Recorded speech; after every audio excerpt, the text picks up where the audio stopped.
going to freeze. Adam Curry, John C. Dvorak. It's Thursday, January 20th, 2022. This is your award-winning Gitmo Nation Media Assassination episode 1418. This is No Agenda.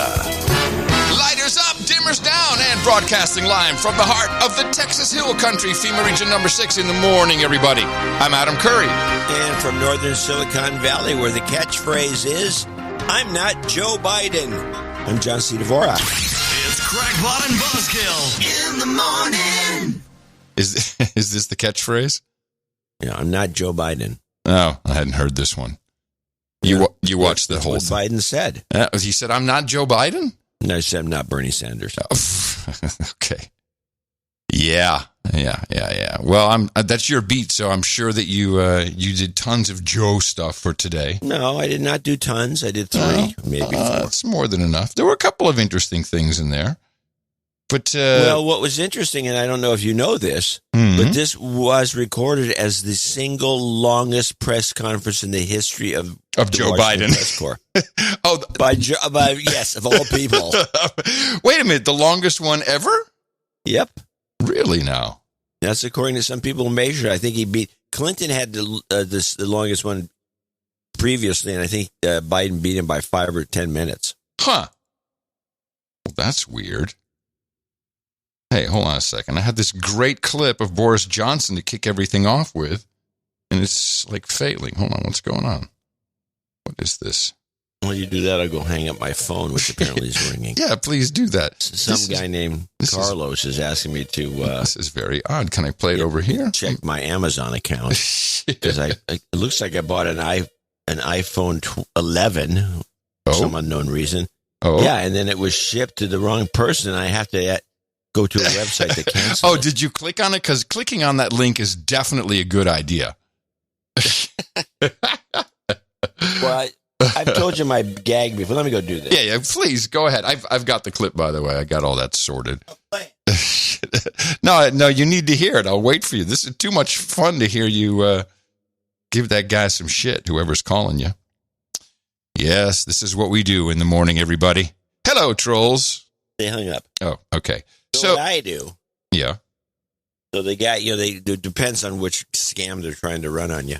They take you to some Wix.com website. Oh, it's the best.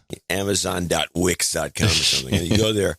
And so you walk them, you keep an eye on where they're having you click, and you click and click and click. And then he gets you to click on the one thing you don't click on. Of course, and the guy says, what did you get? And because he's always asking, what do you see? So it says, I got an error message. He's really... You take it that you have too much time on your hands. You should be watching C-SPAN. This is an outrage. You got an error message. I said, yeah. He says, well, what does it say? And then I say, it says you're an a-hole. And then I hang up. Well, anyway, although that is important, I think it's good to know that war is over. Peace has returned. We are free again, and free at last. If you're in the UK. This morning, the Cabinet concluded that because of the extraordinary booster campaign, together with the way the public have responded to the Plan B measures, we can return to Plan A in England and allow Plan B regulations to expire. As a result, from the start of Thursday next week, mandatory certification will end. Organisations can, of course, choose to use the NHS COVID pass voluntarily, but we will end the compulsory use of COVID status certification in England. From now on, the government is no longer asking people to work from home. And people should now speak to their employers about arrangements for returning to the office. And having looked at the data carefully, the Cabinet concluded that once regulations lapse, the government will no longer mandate the wearing of face masks anywhere. Mr. Speaker.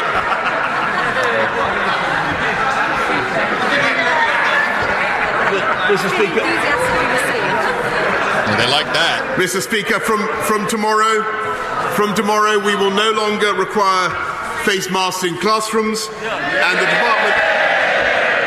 the Department for Education will shortly remove national guidance on their use in communal areas. In the country at large, we will continue to suggest the use of face coverings in enclosed or crowded spaces, particularly when you come into contact with people you don't normally meet, but we will trust the judgment of the British people. I would say that's a big political Hail Mary from Bojo. I wonder what's going to happen. Well, first of all, he's not going to get kicked out just yet because he's muddied the waters. What's going to happen insofar as their numbers and how it's going to go? Oh, they're all going to die. Obviously. Omicron going to get him. That's right. It's all over for the UK. No, this is what's happening. This finally. You can't justify anything Joe Biden said compared to what Boris Johnson said yesterday. I would like to see what happens in Australia before I'm going to jump on the my own bandwagon. Hold on. This thing ending. No. No, this is definitely not ending, but it's going to be sector for sector.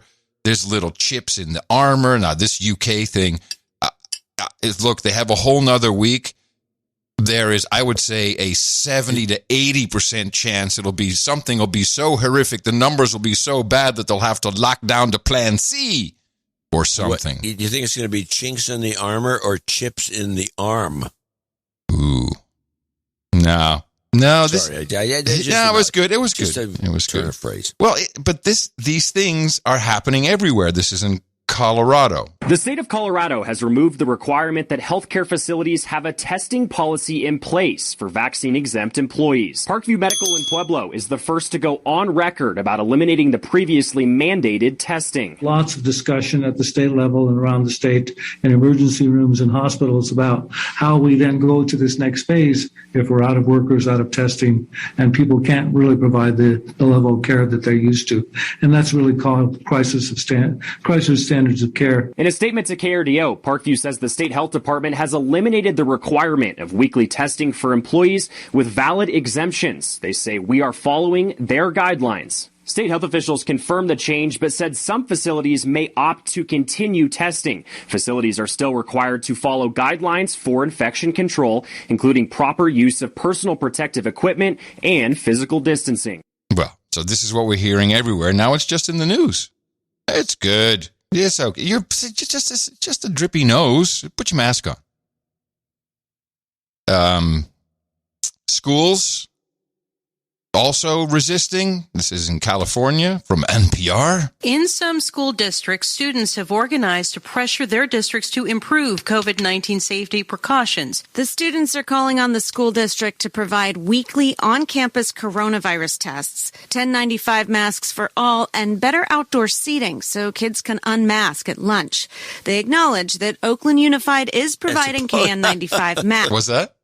As opposed to what? Wearing a mask at lunch while you're eating? Yes. Masks. The school district No, like taking it down, pulling it down, taking a bite, pushing it up. offers testing at 10 locations around the city. Organizer and high school sophomore Aileen Serrano says she won't attend class until the district provides weekly on-site testing. The reason why we're still boycotting is because we really do want to push forward with weekly testing because we do know it's important. Over 1,200 students signed a petition. That's about 3.5% of Oakland's 36,000 students. Now, the best way to tackle the elites in the situation the world is in is through mockery, of course. And that certainly works well with mass formation, breaking the mass formation. And this young child is going viral today, who's in front of the school board. I think she must be all of 13, 14 years old. And she is thanking the school board and all the adults in the room for all the things she has learned during this pandemic. Thank you for teaching students that our own mental health is much less important than making triple vaccinated adults feel safe. Thank you for teaching me that even the most minute risk is not worth taking. Life is best when you take the path of least resistance, with no chance of failure and definitely no chance of catching a cold. Thank you for not reaching out to the students to ask how we feel about masks, because if you did, the majority of students would say that they hate masks, and then you might second guess your decision to make us wear them. Thank you for allowing me to experience the anxiety associated with never seeing facial expressions. Thank you for teaching us that we should never question authority or think critically, but instead we should follow whatever the people in charge tell us to do. Obedience is best. Yes. I realize now that thinking for yourself is overrated and not really necessary when you can just make decisions based on fear. Thank you for pushing your irrational fears and anxieties on me, because I didn't already have enough to worry about. I realize now how easy I had it when I only had to worry about my classes, my grades, SAT, and getting into college. Thank you for teaching me that being a morally superior person only requires that I cover my face for 8 hours a day, and that the most morally superior people wear 2 masks or even 3 masks. As you know, states around us, Indiana, Wisconsin, Iowa, Michigan, and Minnesota, which have 2.5 times more students than Illinois, don't force kids to wear masks. I'm with you, though. These states are out of control, recklessly putting kids at risk of misery and death every day. Masks work, even if these states have the same outcomes as Illinois. Speaking of data, thank you for staying silent about masking, despite the fact that COVID has a very high survival rate in kids my age. Who needs data anyway, though? We all know that it will never be safe to see anyone's face ever again. Oh, lovely. Contrast that with... what a wiseacre. Isn't that the best, though? Oh, yeah. She's going to be really something in college. Well, this is something to be proud of, John. I'm not condemning her. I think it's funny. Sounded like you were... Well, you know what's funny? Now, let's just move up north for a second and go to Canada and listen to some children there. I don't know if you saw... I'm going to have to translate in real time because it's en français. This is a TV show, and they got 2 kids on, and they're asking these kids... Sorry? You mean 16th century French? I don't know. Is it not the regular French? No. It's flat. Oh. It's hard to understand. The French hate it. No. It's from the Huguenots. It's old Huguenot French. Oh, yes. That's the Walloons are also from that district. Yeah. Right. All right. So this is a TV show, and they got 2 young kids on, younger than this girl you just heard here. Now we'll translate the questions and the answers. Are you vaccinated? Yes, we both have 1 dose. Are you in favor of mandatory vaccine? Yes. Yes, oh yes. It looks like I drill them, don't they, says the mom. What should we do to the people who don't want the vaccine, she asked. We should call the police. Yes, very good. If they don't have the vaccine, it can make a lot of people in danger. So like what the government does right now, we should cut everything from them, little by little, until they summit and get vaccinated. Yes, looks like we got some future politicians here. Yeah, and the crowd goes wild. And that's on TV.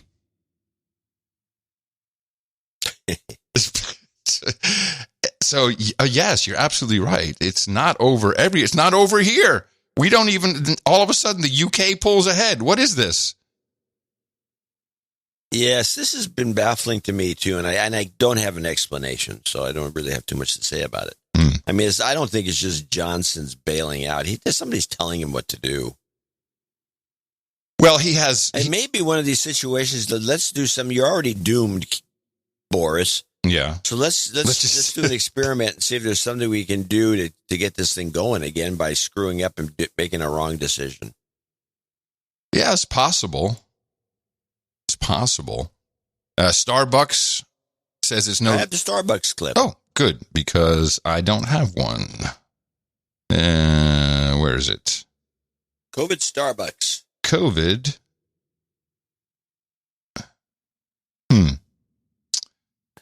Well, I can't seem to locate it. COVID approval, free mask, mandate. Okay, I got you. Starbucks is no longer requiring vaccine or weekly tests for its over 200,000 employees in the U.S. That's after the Supreme Court struck down President Biden's vaccine and weekly testing requirements for large businesses. The coffee giant said it will respect and comply with the court's ruling. But Starbucks did tell NTD News on a phone call that it's still encouraging all workers at its U.S. locations to get vaccinated. Of course.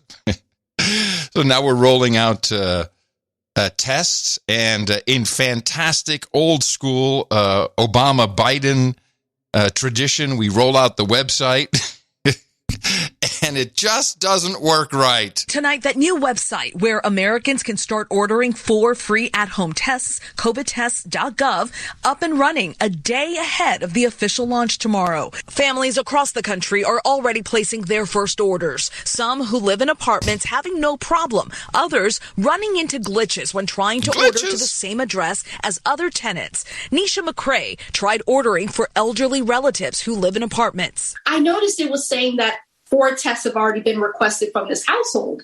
There has to be a way that we can work around this, that it has to know the difference between an apartment and the apartment building. McCrae's orders eventually going through after she searched for the addresses by zip code and went backwards. The White House acknowledging there could be some hiccups at first. Every website launch, in our view, comes with risk. We can't guarantee there won't be a bug or two. The rollout of free tests comes as Omicron cases nationally are still skyrocketing.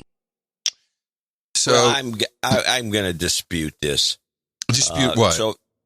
This idea that the thing is like a dog, like those earlier ones. Oh no, it's not that bad. But I just find it very amateurish that they didn't get the simple locator right for because I'm sure that's what it is. If you do the full zip code with your 5 extra digits, it'll probably get your apartment, but for some reason, something was not right with their lookup. Well, it was obviously looking. I've already ordered 3 sets of these things, and because what I was doing is, as soon as Biden said it on his speech, which I was watching in real time, I said, "Oh, this will be good. This will give me some material." So I went right to the website when he announced it, even though it's been announced days earlier. But as soon as he said, I figured that might be a rush. There was, I got on very easily, so I ordered a set. Then I ordered a set for JC. Then I ordered a set for Mimi. And there was a box with the apartment number, it says you put on there. I question. Yeah, when you question, then you drop out. Because I thought it was swamped. Hold on a second. You said you questioned and you dropped out. I said I questioned that it wasn't really well done because it was done seems to be done by the post office. It worked, and it wasn't swamped when Biden brought it up, which I thought that would definitely swamp it, but it didn't get swamped. It didn't fail. Now, in the process, did you have to fill out any insurance information or any Medicare information, or was it just straight up just your name, address, and good to go? Yep. Because you didn't need that long zip code you cited. Yeah, you just fill out your name. Hey, listen, it was an apartment building. You don't have an apartment building. It's very possible that didn't work. Block on the form, and you put the number. I know. In there. The lady said that didn't work. Well, that's what she said. Oh, Jesus. Okay, man. It worked for you, so therefore it worked for everybody. The report is wrong. NPR is full of shit. I'm sorry for putting in real-time information because I actually did it. You don't have an apartment number. You don't have an apartment number. You don't. You don't have an apartment number. So this was not real-time information. Now, the reason I asked about the insurance information is because I'm reading that insurance companies are going to have to cover the 8 take-at-home COVID tests per month for every person. No, there's no insurance requirement on there. You get 4 test kits, period, whoever you are.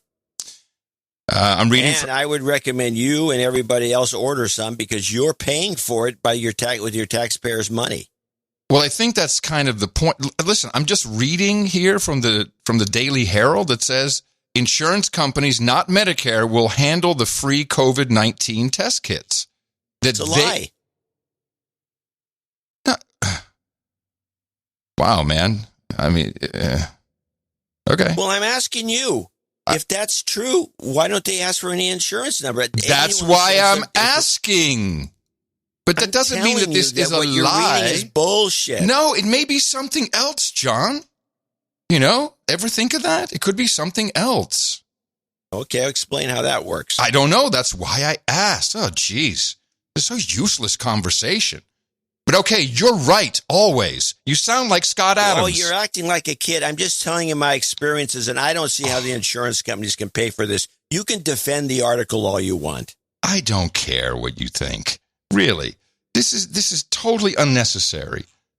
This had nothing to do with your experience. It had to do with people in an apartment building. And then I just asked why I'm reading this article if there was no insurance information. Doesn't mean it's a lie. It means we're trying to figure something out. I'm not presenting anything, no facts. Why are you so sensitive to this? I'm not sensitive. I'm just, when you say it's bullshit and I say, no, you're misunderstanding what I'm saying and you double down, that's just dumb. So I just need to, I need to correct companies you. are picking this up. I'd like to know what the mechanism is. That's why, yes, I don't know the mechanism, do I? That's why I just brought it up. But then you immediately go to, it's a lie. Maybe something else. It's a lie. It could be a flat fee, maybe. That's possible. But there's no insurance information required. Just fill out the form, you get your tests. And by the way, some other free stuff for everyone out there. You can get a bunch of free masks, too, if you go to a CVS or a Walgreens. Okay. Well, why don't you do something? Because, everything I say is wrong. I didn't say anything you said was wrong. I was condemning the Herald's article that you were reading as though it was gospel, for God's sake. Ah, there it is. Okay. I read it wrong. Got it. No, you didn't. Did I say that? You said as gospel. You read it wrong. You read it. As gospel. As gospel. Come on, man. Words matter. Hey, it doesn't matter. Somewhere we're paying for it, whether it's through the insurance companies or Medicare. How about taxpayers' dollars straight up? Well, how about no? There's no taxpayers' dollars. How about printed money straight up? That's more like it. Let's listen to this. COVID approval for teen booster is hinky. GOP lawmakers are demanding answers from the FDA. They want to know why the agency bypassed its usual committee approval process before authorizing the Pfizer booster shot for kids. NTD's Grace Coulter has the details. The Food and Drug Administration bypassed approval from its Vaccine Advisory Committee when approving Pfizer's booster shot for kids ages 12 to 15. Now, over 24 GOP lawmakers want to know why. According to Fox News, Republicans from both the House and Senate sent a letter to FDA Acting Commissioner Janet Woodlock Tuesday seeking answers. The lawmakers, led by Senator Ted Cruz and Representative Chip Roy, called the decision to forego the committee's approval extremely puzzling and, frankly, quite troubling. The Republicans wrote to Woodcock, "Children are still growing and developing, and these are relevant factors for consideration to ensure that this additional vaccine dosage is appropriate, especially as early teens in the 12 to 15 age group are at extremely low risk for death and hospitalization from COVID-19. The Vaccines and Related Biological Products Advisory Committee was involved in the approval process of both the Pfizer and Moderna booster shots for adults. It's not clear why the committee wasn't involved in approving the Pfizer booster for kids, which the FDA approved on January 3rd. Republicans argue that when it comes to children getting the jab, many uncertainties remain. The lawmakers pointed to 2 non-peer-reviewed studies that suggest boys ages 12 to 17 who received the booster shot may have a higher risk of cardiac adverse events. You know, I'd like to know what they're actually vaccinating daily now. I don't think anyone is going for this. I think everyone's like, no, just stay home. I don't want it. I don't care. I'm sure there's a percentage, but gee, there's so much information now that people hopefully are seeing. I don't see why a kid who even is confronted with the possibility to have myocarditis would take this shot. They don't get COVID. They're not walking around sick. And then they take the shot and they get something that damages them for the rest of their lives. So we might as well crank up the conversation everyone else is having. New research on the effectiveness of a fourth COVID vaccine shot. Scientists in Israel, where fourth doses have already been administered to some high-risk patients, say the fourth shot raised antibody levels, but likely not enough to prevent breakthrough infections. Fourth doses have not been authorized in the U.S. I love how they're still talking about breakthrough infections. Yet 800,000 people a day getting infected with Omicron. Do you know anyone who's been infected twice with Omicron? Because I haven't heard that yet. No, but Jay and her boyfriend, who both had Omicron, went to a cabin with a bunch of people over this last weekend, and somebody came in and infected everybody, and so they got it again. No, they thought they might be getting it again, but then it passed over. Because I'm seeing a lot of people who, are just have the flu. They had Omicron, then they're getting the flu. And then maybe that's because they're weakened or whatever. The two seem to go hand in hand. Vaccine maker Moderna now says it's working on one shot for both COVID and the flu. Woohoo! The CEO says it could be available by the fall of next year. They should just have like one super shot. That's what they're going to do. No, but it has it all. I mean, measles, just throw it all in there. One big ball of goo that just... I'm reminded of the phony baloney swine flu thing that we documented day by day on the show. I had it. Yeah, that's right. Yeah, I keep forgetting that. Yeah. But that was your pre-vitamin D3 days. Yeah. And now I have T-cell immunity, I think. Now, but if you remember, they made a big stink and big fuss. It was like a trial run on 2 shots. Oh, you had to have 2 shots. You need 2 vaccines to get this swine flu thing. And then, but for some reason back in the day, which was 8 years ago, people were reluctant to get 2 shots. Oh, yeah. I don't know what changed. Yeah, they were reluctant. So then they said, well, and then somebody suggested, well, you can combine it with the flu shot next year. No. You need 2 shots. And they combined it with the flu shot the next year with 1 shot and the flu shot. There's something bogus about everything. Well, that's what they always want. We've been hearing this for 10 years at least. It'll be 1 shot and it'll do it all. All coronaviruses, everything. That's just all, but it's always been on the schedule for regular, subscription. Come back and get more.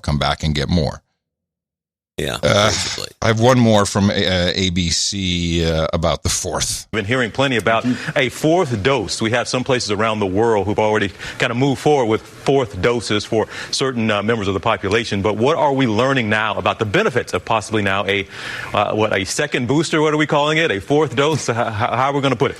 New preliminary data shows that the 4th dose may not provide that clear additive benefit that we were hoping for. For now, it seems as though the primary series plus that 3rd additional dose is proving to be incredibly effective. If you look at the numbers here in the United States, for example, and compare the unvaccinated to the vaccinated, those who are unvaccinated are 2 to 3 times more likely to be infected, but more importantly, 10 to 14 times more likely to be hospitalized. So for now, it seems like we're sticking to these 3 doses. Yeah. Blah, blah, blah. Data. Even when people email me now with, here's the latest data from my country or my town, I just archive it. It's not even all data is bullshit. It's just all data.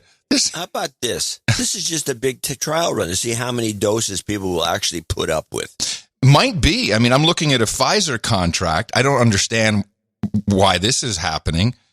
Was awarded $2,047.5 million. Oh, that's a modification to their contract with a number here for an additional 300 million doses of COVID-19 vaccine for international donation to low and middle income countries. What? Biden's been talking about this, and he talked about it again in his world's longest press conference. Well, what if we actually needed the 4th booster? Then we gave it all away, or we have enough, or Well, that question is never asked. Mm-mm. But the point is that Biden's bragging about everybody should be giving it away like we're doing. And that number you cited, that's we. It's not because he has a mouse in his pocket. It's we, the taxpayers of the United States, we're giving Pfizer nothing but money. It's ludicrous. More to come. More to come. Now, here's a story that concerns me. We already heard Sotomayor going nuts with her 100 million kids in cages and sick from COVID. In cages and COVID cages, I think, is what she said. Listen to this story. This is a hard. You won't hear this story in the mainstream, but this is like she's all holed up and worried sick. She's about her diabetes. She's a basket case. And an article by NPR alleges that one of the 9 Supreme Court justices attends court hearings virtually because of a maskless colleague. In a joint statement, Justices Neil Gorsuch and Sonia Sotomayor weighed in. They said that a report that claimed Sotomayor had asked Gorsuch to wear a mask surprised them, and that it's false. The justices also said they're warm colleagues and friends. The statement came after allegations of tensions between the two appeared in an article written by NPR's Nina Totenberg. But the reporter didn't say that Sotomayor asked Gorsuch to wear a mask. She said Chief Justice Roberts, in some form, asked the other justices to mask up because Sotomayor felt unsafe around maskless people. Oh, yeah. But Roberts denies asking any justice to wear a mask on the bench. In a statement to NTD, NPR said they stand behind Totenberg's reporting. Oh, stand behind it. So she stays at home and phones it in when they're doing a case now. Yeah, well, she has a comorbidity. I'm sure there's more than one justice that has a few comorbidities. Well, yeah. Who doesn't? Yeah. Sticking with the court, it looks like in Brazil they accepted at least one part, or I'm not quite sure how much, of the criminal case against several individuals and officials for crimes against humanity submitted and accepted by the International Criminal Court, which nobody cares about. But it makes for good television. You know, when you see them sitting there, if. So who were they? What did they do?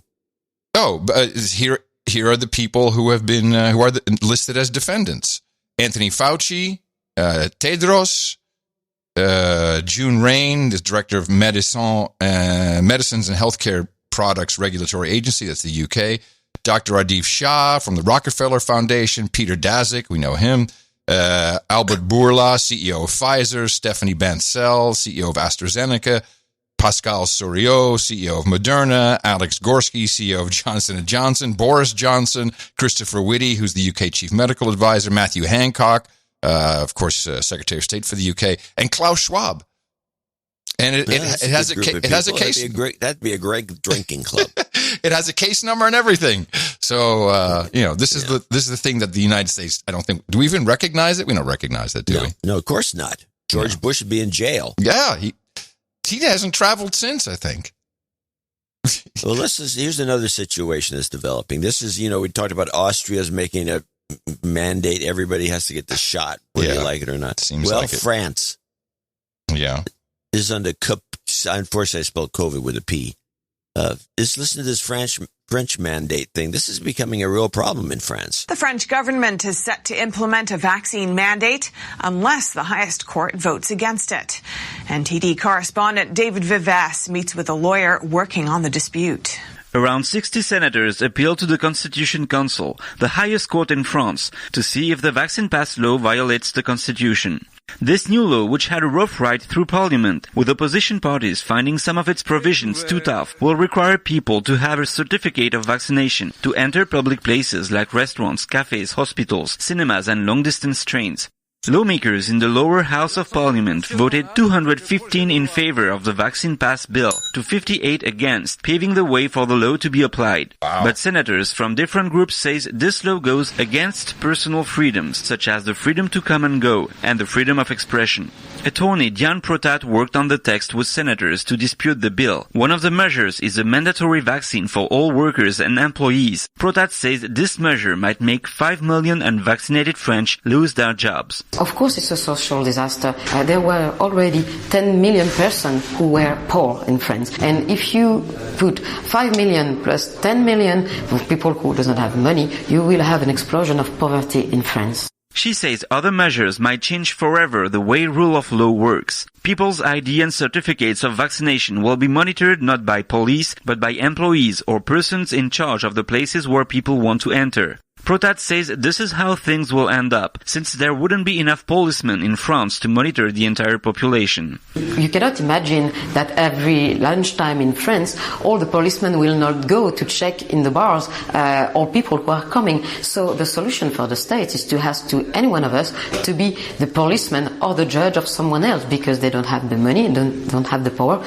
to enforce it. So they are asking us, the civilian, to enforce it for them. In the event the High Court doesn't suspend the law, it might be implemented in the coming days. Wait a minute. She said they're asking the civilians to implement it? I didn't quite understand what she meant by that. No, she was bitching about, what was the story we had on the show? It was, it was In-N-Out Burger. They said, we're not the police. We're not going to be checking for these vaccine passports. That's what she's complaining about. Same thing, exactly. She doesn't want, why should we be checking all these documents? And then she complained that there's not enough police. Now, I was thinking, wait, don't they have this. QR codes? Don't they have the system? Aren't they jacked in? What checking do you have to do? It's just you scan the QR code. If you're not scanned, they detect you and they black bag you and roust you right off the street into a van. It's still what are you, a cop? Well, no. That's what she's saying. Why should we be black bagging people? Now, I was thinking about this, and isn't this the same, though, just to take the other side of the argument, the same as bartenders having to check IDs for age? What's the difference? Death. Perceived death. Des. Yeah, no, that's the only difference. That's the only difference. The notion that you don't check this ID, and the whole place will die. And that's the implication, of course. Well, I think they should just what? I think they could do the same with the. I think the argument is weak that we don't want to check IDs because we're not the police.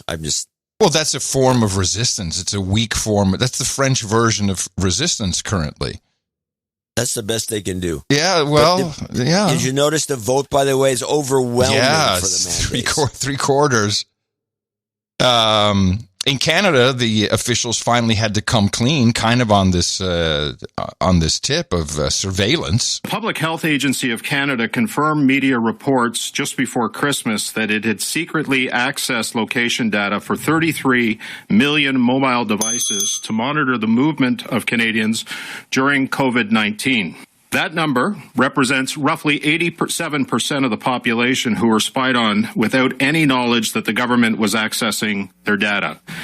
Public Health Agency of Canada officials were forced to admit this had occurred after a request for proposal was published with a call for interest in continuing a program of collecting data for up to 5 more years. Amateurs.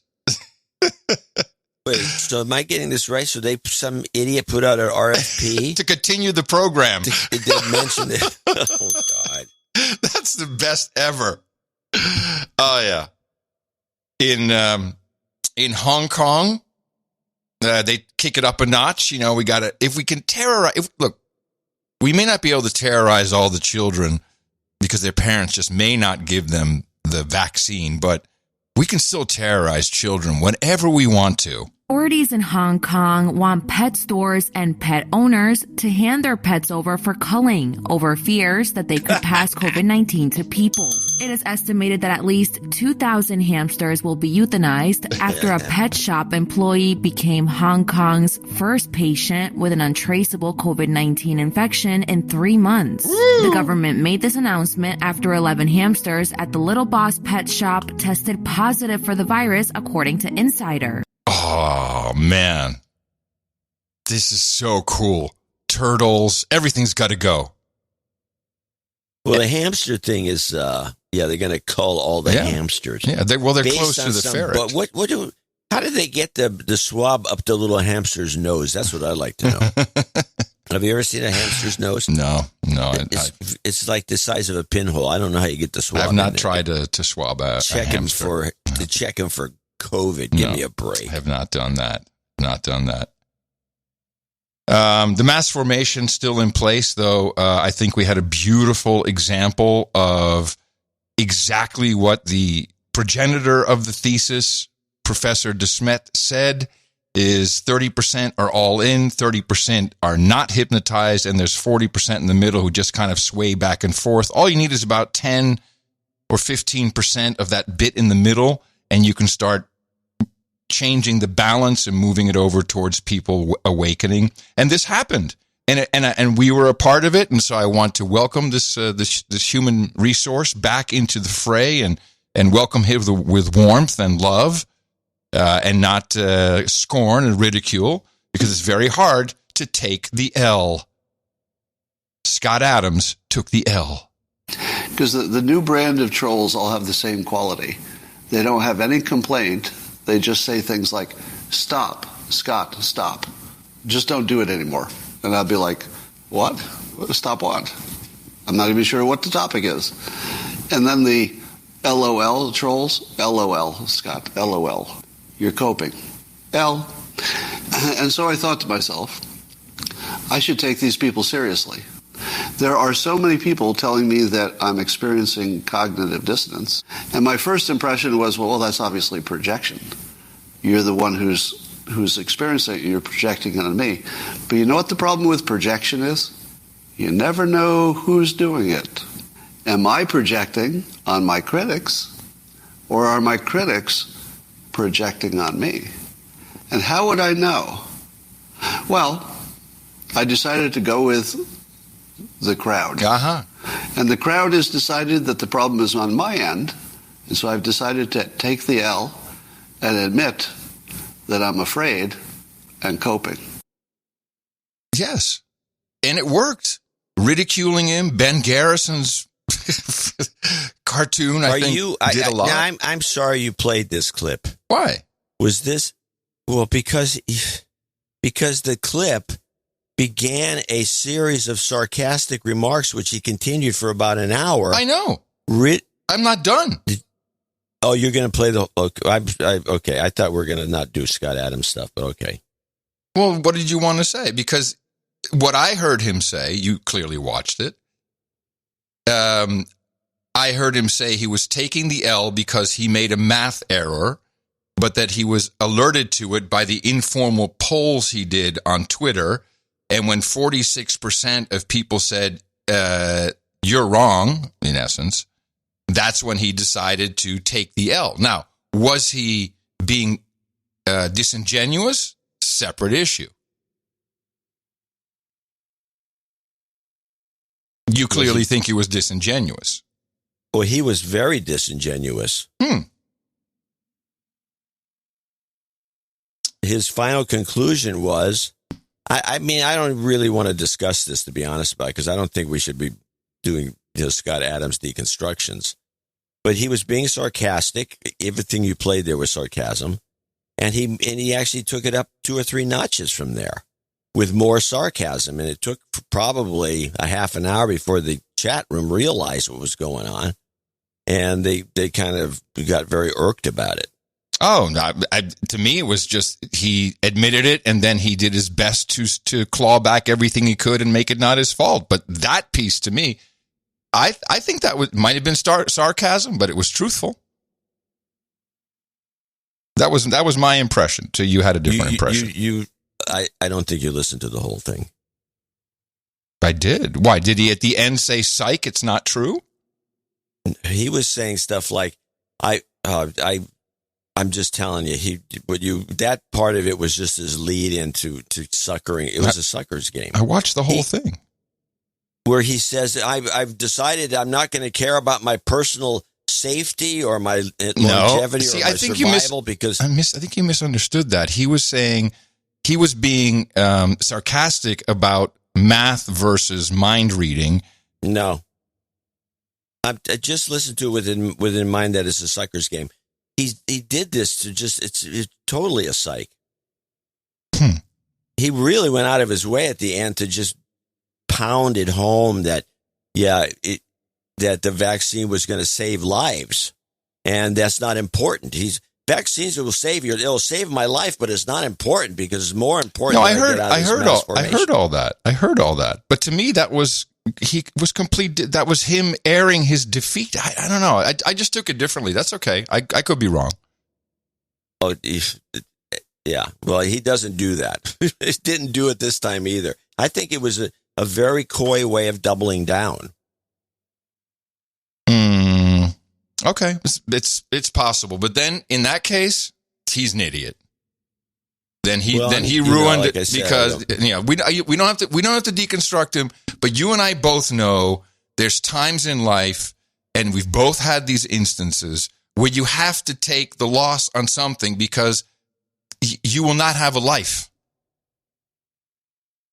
online if you do this. You had that happen. What was your story about that? This was years ago. I learned my lesson quite early, and so I try not to go online to get myself into a jam because it's like impossible to dig out of.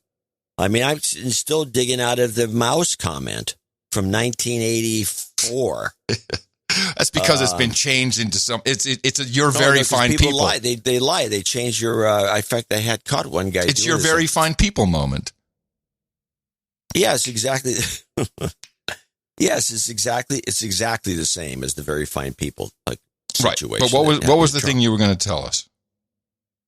Well, in the 80s, way before the internet was taking off, but there was this thing called PC Magnet. It was a CompuServe. We had chat rooms. All the stuff that's going on today was there were prototypes of it.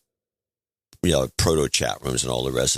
And I had gotten myself into I said something stupid about OS2 or something like that in this group. It wasn't large by today's standards, but it was large enough to get OS2. There's just saying OS2 by itself was a problem.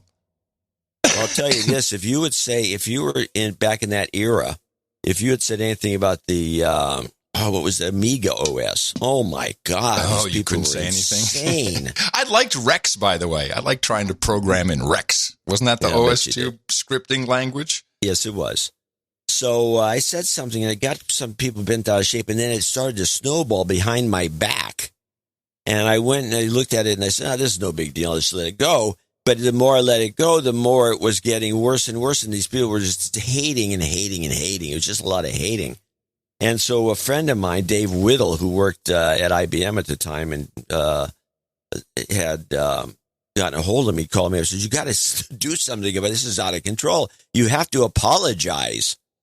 And so I started examining it, and I realized, okay, I went and apologized, and everybody turned quickly to the other side because I had taken the L. And it was instantly different. It was like instant but nowadays, and I realized then that you have to be careful in these social groups. These are network groups. They're very dangerous. And yes, they are. You can't do crazy stuff and think you can get away with it. You'll get ruined. It'll ruin your life. So my moment, I extrapolated from that moment. I don't do stuff like that. I don't. I'm a troll in a very cautious way. But you're a troll, of course. My moment came around 2004, 2005. And in my case, there wasn't really an L to take. I took the advice from the old country Als je geschoren wordt, moet je stilzitten. Which means when you're being shorn as a sheep, then you should sit very still. And this was the Wikipedia entry for podcasting. And yeah, that's a good one. And Wikipedia was pretty new at the time. And so I'm looking at this, what people are writing, and there was shit in there like, hey, I had radio shows on cassette, so I invented podcasting way before anything else. And there was all this stuff in here. So I was moving stuff around, like, oh, this is cool. Let me do this. And then there was wait. You were editing your own Wikipedia. I didn't know you couldn't do that. It was the podcasting Wikipedia. I didn't know you could edit. Oh, I thought it was your personal page. No, it might have been my personal page. Maybe that was. That's what but it doesn't matter. I didn't know that. I did not know that. I didn't know you're not supposed to. I went in, I changed it, registered my name, and it went boom, and it was done. But the accusation, specifically from Rogers Cadenhead, cocksucker, who he then, and that blog post is still there. Because he was part of the RSS board or some shit like that. It was a real stick up his ass. And then he was like, Adam Curry changed it to make himself look more important. That was the accusation. Not just changing the Wikipedia page, but he said to make yourself look more important. And I said, hey, hold on a second. I was there. And that's when I learned, oh, no. You can't edit your own wiki page. Yeah. And I just shut up and let it go after that because I was getting skewered. What an asshole. I can't believe he would do that. Yeah, me neither. It's funny. Yeah. Well, funny. I don't know. It was I'll pretty, tell you something. It was harsh. I knew somehow that you're not supposed to edit your own Wikipedia page. I think it has something to do with the wiki theory when it first was brought out and discussed, which is that the public would be editing these pages. Of course, there's funny things you can do with that, which remains to be seen. But I kind of knew that, but I've never noticed that it was ever written down anywhere. So I never felt when you did. I remember when this happened to you, and I said, "Oh, that's funny. It's hilarious." Thanks, pal. No, that's what I thought. I thought it was hilarious because it was so. It's like you stepped in it, you couldn't get your foot out of there, and pretty much. But I don't remember it ever being written anywhere. I thought it was just kind of an unwritten law, and that you didn't know about, which wouldn't surprise me. Like a lot of people didn't know about. And I think a lot of these pages are done by the PR people from the person, and go look at Noam Chomsky's page. You telling me the public put that together? That's bull crap. No, it's Noam Chomsky's page is put together by either his wife, or somebody. It's just a giant PR piece. Yeah. I mean, if I was going to do my own Wikipedia page, or I hired somebody to do it, I would because I've seen people do this. Every column they've ever written is documented in the wiki site. Yeah, right. Who does I've got that? Like 5,000 columns I've written. I could put every one in there, go on for pages and pages. It's such a useless piece of crap when it comes to that. I mean, how many times I've tried to change my picture and then someone, it's not official. And they'd put the stupid one with the cowboy hat back. And that's it. I just give up. And screw y'all. Screw you, Wikipedia. You're incorrect in your propaganda. And we love using you for someone's height and age. That's usually correct. The height thing is not very unusual that it's correct.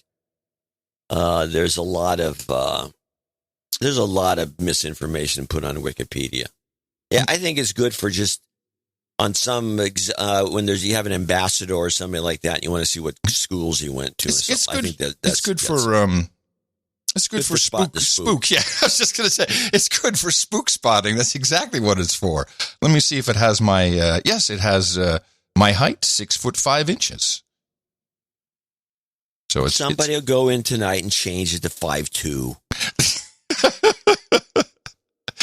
Exactly, Wikipedia. So with I got the one last clip. All right. For COVID, this is the Stanford students. I'm kind of surprised because Cal students didn't have you'd think they'd be the ones with the wherewithal to bitch and moan, but no. You got the Stanford weenies, they're the ones that are doing it instead. This is it's a good story. Some other large companies like General Electric have also suspended their vax mandates after the Supreme Court ruling. Meanwhile, Stanford University will be mandating that all its students receive a COVID booster by the end of this month. In opposition, a group of students delivered an open letter to the university and have an ongoing online petition demanding that the mandate be repealed. Students at Stanford University started an online petition to repeal the school's booster mandate. The mandate was first announced in mid-December and will require all students to show proof of receiving a COVID-19 booster vaccine by January 31st, unless they qualify for an approved religious or medical exemption. I think that the decision to mandate boosters for all students really flies in the face of a lot of the evidence on the ground. And a lot of the things that we should be valuing as Stanford, as that community. Fisher, a PhD student at Stanford, started the petition. As of today, it has close to 1,800 signatures. Fisher says 95% of the students are reported to be vaccinated, and according to the numbers on the CDC website, the university's student demographic are already at low risk of serious illness from COVID-19. When you add on top of that the fact that boosters are not without risks themselves, right? There's a developing body of research about the risks associated with boosters. I thought it was irresponsible of Stanford to make that decision for its students instead of empowering its students to make their own decisions. That would be wrong, citizen. No. You can't make decisions for you. So, think about this for a moment. Where we're at right now, just taking America. And I think America is probably unique, but maybe it's around other countries. Our homelessness situation. And I was thinking about this. I was talking to Mo the other day, and he had heard the story about the hotel without the desk and the chair. And he said, oh, no, this is happening from the cheapest hotels up. He said, because people are living in hotels now. They don't want people working. You come to our hotel, you're here to party and drink and eat, and you're not here to do any work. We don't want your work. It's not a business hotel. It's a luxury hotel. You go all the way down the line to the $30 a night hotels. People are living there. They cannot afford even to put down deposit on rent. So we have a potential with mandates and all other things. We have a potential for an incredible increase in the homelessness population. Or maybe they'll surface more if they can't even stay in the hotels. And how many homeless are there in San Francisco, do you think? I think there's 75,000. Yeah, it's but I don't have that number. But it's big. It's guessing. Big. Yeah. And now you're making me irk with myself for not clipping a bunch of homeless stuff. I have a homeless thing here, and then I'll tell you what I'm thinking. I had to think that they've traced the whole problem to a Latham and Watkins case in Idaho. Well, we had this 5 years ago. Yeah, we did all this. Do we have that clip from? No, but I can tell you exactly what it is. It's one guy who didn't want to move. And then Latham Watkins, who are huge a-hole shills. That Hillary Clinton worked for. Yes. They set this up, and and so it became unconstitutional to move someone in a tent because that's their home, and that is then a constitutional violation. So you can only fine them. And every city that has increased homelessness used this as the argument. Yeah. Including Austin. But they're using it on purpose. They want homeless. Yes. Hello. Yes. But here, there's a danger, and it's starting. Tonight, the suspect now in custody for the gruesome murder of UCLA graduate student Breonna Kupfer. One of 3 random killings just 72 hours apart, raising urgent concerns about the homeless crisis in America.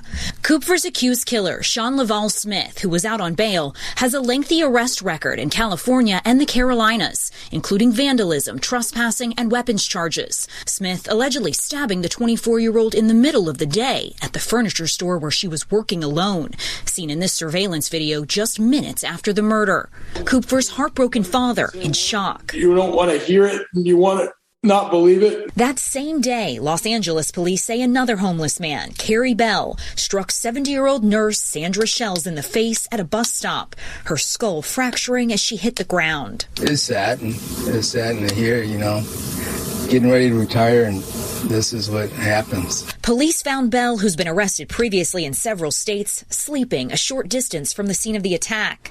And 2 days later, as a speeding New York City subway car approached the platform, police say Simon Marshall, who has a history of mental illness and criminal behavior, pushed financial manager Michelle Go to her death. The city's new mayor under fire for rising crime in the subway after initially suggesting the safety concerns were merely a perception, attending a massive vigil for Go in Times Square, and now admitting he himself does not feel safe underground. On day one, I took the subway system. I felt unsafe. I saw homeless everywhere. Aha. Now, what you were talking about, the Boise thing, I think that was on Tucker, and he went off on an incredible rant about, get off our streets, you drug users, which, although I understand what he's saying towards cities, these are also, you can't just dehumanize these people the way he did. I thought it was really inappropriate. Especially having experience with how these people just need community. I've seen that, the community first village that I've talked about, how well that works. We're now in phase 3. But the idea that homeless people are only vagrant drug users is a big mistake.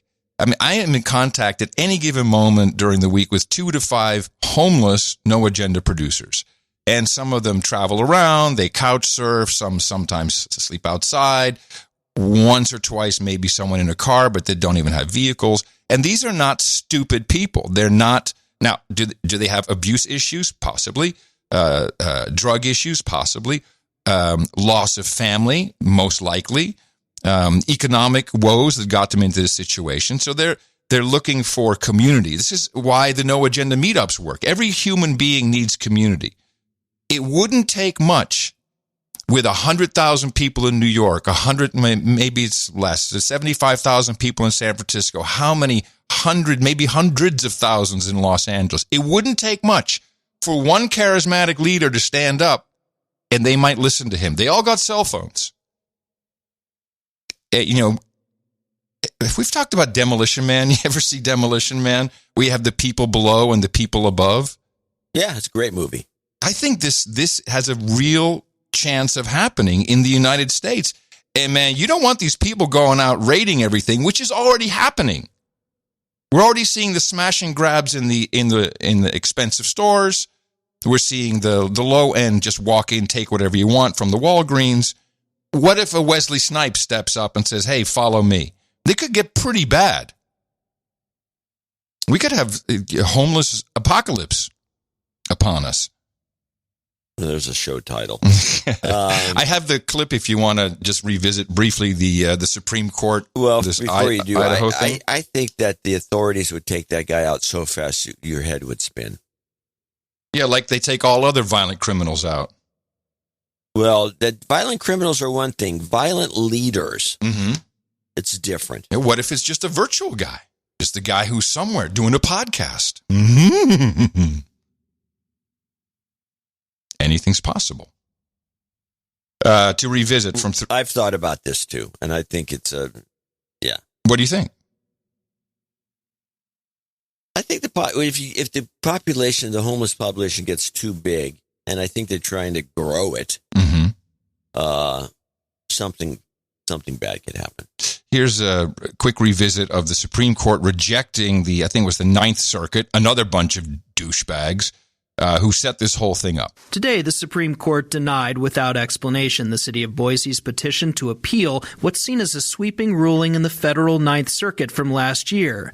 That lower court ruled that Idaho's capital city was in violation of the Constitution's ban on cruel and unusual punishment when police here ticketed the homeless for sleeping in public. Now, cities in the West, from Idaho to Washington to California, can't enforce such rules against the homeless until they've found shelter for everyone who needs needs it. And most cities in the region don't have enough shelter beds on any given night, which means if they ticket the homeless now, they're in violation of federal law. Attorney Theane Evangelos represented Boise in its appeal. And cities' hands are tied now by the Ninth Circuit's decision because it effectively creates a constitutional right to camp. Major West Coast cities like Los Angeles are grappling with growing tent cities and the public health and safety fallouts from them. Many filed briefs in support of Boise's appeal. Evangelos says everyone agrees the solution is more low-income housing and services, but she says this decision makes it virtually impossible for cities to do anything in the interim. And we have an outbreak of diseases and a very dangerous situation for people who are living on the streets and for everyone.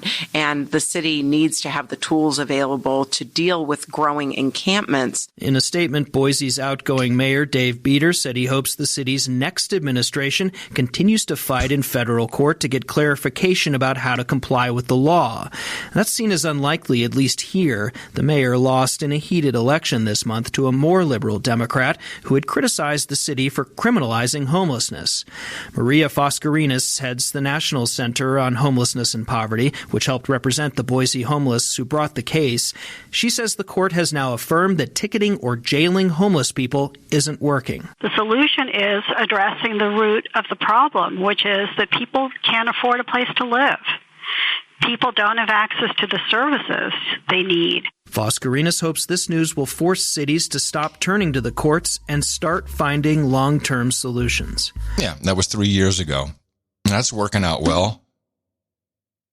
Well, I don't see how it's cruel and unusual punishment, quote unquote, as mentioned at the beginning of that report, to ticket somebody. No, ticketing. Being in the street. No, ticketing is not. But moving the tent, you're not allowed to move their tent because that is their home. That's cruel and unusual. Yes, that's what it's based on.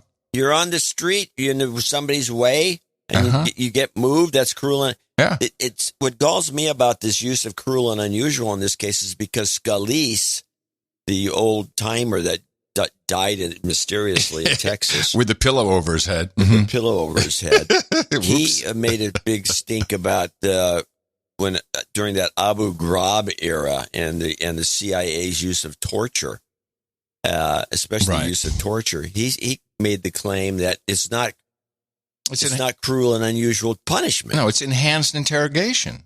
And he didn't even go in that direction. I heard the argument because it was recorded, and he would go on and say, "How is it punishment?" You say you're being tortured. Say somebody's putting your hand in a vice and squeezing it. How is it punishment? Because what are you being punished for? For breaking the law. No, I've grabbed you, and I want to get some information out of you, and you're not going to tell me anything. Mm-hmm. So I put your hand in a vice, and I start squeezing it until it smashes your hand. It's not. That's not punishment. That's just pain. It's torture. It's just torture. It's torture. It's not punishment. It's torture. Scalise actually made the point that torture is not cruel and unusual punishment based on the logic I just provided. Well, technically. And yes. And so you go from that to a guy getting his tent moved because he's in a driveway. Now they call that cruel and unusual punishment. Yeah. These guys have got to get their act together. Well, it's too late. It's too late. Up with this. It's too late. I mean, Austin, maybe they can, they're now 7,000. These are people with survival skills too. You don't want them coming after you, especially if supply chains go down. There are all kinds of crap that can happen. Anyway, I'm glad I'm out of Austin. We got a note from Sir Mark the Wandering Knight about the train looting up in Los Angeles area, the ports. The mess. Yeah. He says to get into an international container box, you need a large bolt cutter or one of the new cordless models. There's a required 1/2-inch steel bolt and or an 1/8-inch steel cable device. These bolts can be a real bitch to get off. As a former truck driver delivering these containers, I have had the displeasure of dealing with both these security devices. Can't imagine dealing with one of these bolts on a moving train with little footing to leverage the bolt cutters. What do you think? Organized Well, crime. they show a lot of these. The one in Chicago that which is a couple. Oh, it's happening in Chicago too, or is that? No, that was 2 years ago in Chicago. They did the same thing, and they tore apart a whole bunch of these trains. Oh, how'd they stop it? The train was stopped. That was the point. No, I mean, how did they stop it from happening? As far as I know, it's still going on. Oh, okay. But the train would be stopped, and I guess one of them would have one of these bolt cutters. It doesn't, if they exist, someone's going to have one, and crack the thing open, and then they start just throwing stuff out. Everyone gathered around and waiting. The one guy had his Lexus there ready to load up. His Lexus, he's darn homeless. his Tesla Cybertruck. Yeah, well, that's coming next. Yeah, well, that's criminal activity, of course. This, unless there's something more about the homeless apocalypse, there's one story that I think we may be uniquely qualified to discuss, and that is and I hoped it would go away. I hope we didn't have to talk about it, but no, it's on. It's the 5G telecommunications companies versus the airlines. Tonight, this is your story. That's what I'm saying. It's my story. What? Well, because I was waiting for you to discuss it. Here's my story with the clip. Tonight, crisis averted. AT&T and Verizon agreeing to temporarily limit the number of towers around airports that will carry their high-speed 5G signals. The unexpected move coming just a day after major U.S. airlines warned that there could be a, quote, catastrophic disruption to air travel if 5G rolled out near major airports. Here's the worry. That stronger 5G signal is very similar to the frequency of a plane's radio altimeter, a device pilots use to judge their distance from the ground. Airlines say in poor weather conditions, when visibility is low, pilots might not have reliable information to land safely, potentially leading to thousands of diverted and flights. And not just for passengers, too. The FAA cannot tell us if there is a problem. The airlines are erring on the side of safety to make sure that they scientifically determine that there isn't a problem and that the flying public stays particularly safe. The wireless carriers have long said 5G would not interfere with aircraft electronics. AT&T saying in a statement, "We are frustrated by the FAA's inability to do what nearly 40 countries have done, which is to safely deploy 5G technology without disrupting aviation services." The FAA says other countries have created permanent buffer zones, keeping the signal away from airports. But the signal in the U.S. would be more than twice as strong as those used in Europe. Blah, blah, blah. There's so much misinformation about this story, and no one has seen the obvious. A couple of things. There's a technical story to it, and then there's what's really going on. And that is that in the past 24 months, there was no money really to invest in upgrading altimeters, certainly not the millimeter wave altimeters. People think it's some kind of LiDAR that's shooting light down. No. This is a radar device that works from about 2,500 feet down to the ground, and it uses radio frequency, and the frequency is separated by a little bit of spectrum from the 5G that Verizon and AT&T are rolling out. This has been known for a long time. The spectrum was sold off. It was $80 billion. Somebody got happy. I don't know who gets to keep that money. And aviation had a long time to change this. Why didn't they do it? Very expensive. And the main manufacturer who has problems is Boeing. And that is because they have a different fuselage. They're not made of carbon fiber. They're made of sheet metal and rivets. And so the signature that is sent down, it can get a lot of distortion. Also, most of the Boeing aircraft have a two-dimensional, so two transmitters and receivers, and not the three, which is what is going to be required, which gives you a much better resolution. This is used for one thing only, really. When the airport is socked in, these aircraft can land automatically. And from about 250 feet down is where this thing is doing all the work, and it then has control over the FADEC, the engine control, everything. It will land the aircraft. So it's only needed in specific instances, although Pilots have gotten a lot of responsibility taken away from them. It's been moving slowly towards what everyone knows is the next gen, where you don't need pilots at all. The interference can, I think, 100% be solved by a proper radio, which could cost easily $50,000 to put in and to purchase and to put in, but it could cost up to $1 million per aircraft to get it into compliance. And so this is between the FCC and the FAA, and the FAA put out airworthy directives for several Boeing aircraft, which then the international carriers took immediate advantage of, and it went like this. Do we have a Boeing somewhere? Because that's the one we're not going to fly empty to America. And that's because, well, we had to cancel it because, it's all unsafe over there. Look at who's canceling. They're canceling empty flights. They can't do it quick enough. In reality, there's probably very little danger in this specific instance because all of that, all the measurements, everything has been done. In practice, we have a much larger problem as I looked into this millimeter wave radar system, because that is what 5G is going to be used for. You can measure distances very precisely. We've got 5G signals coming down from satellites. We are being inundated with this stuff. Not good at all. And I think it's going to interfere with everything. The major problem will be for autonomous driving. They're going to have a lot of problems with interference. And it just comes down to what crap are you putting in the car, Elon? So this is a money story. It's not really a safety story. But in long term, as I delved into the use of this millimeter wave radar in these bands, it could be a very big problem in general. Shit could get confused all the time, particularly self-driving cars. And that will be our report. That's the report. I have a report. Mm-hmm.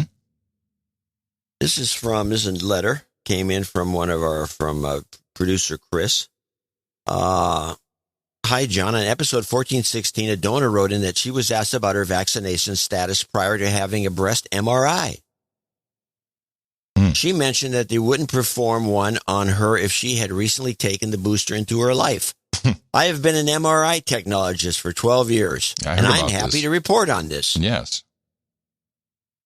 First of all, please tell Adam that the shots do contain graphene, and the high-strength magnet will rip the graphene particles right through the eyeball. What? This is an MRI? No, he didn't say that. That was a joke. He did say that, but then it was a joke. JK. Okay, I was going to say no. I don't believe that for a second. Okay, well, that has to do with the fluid, I think. No. Oh.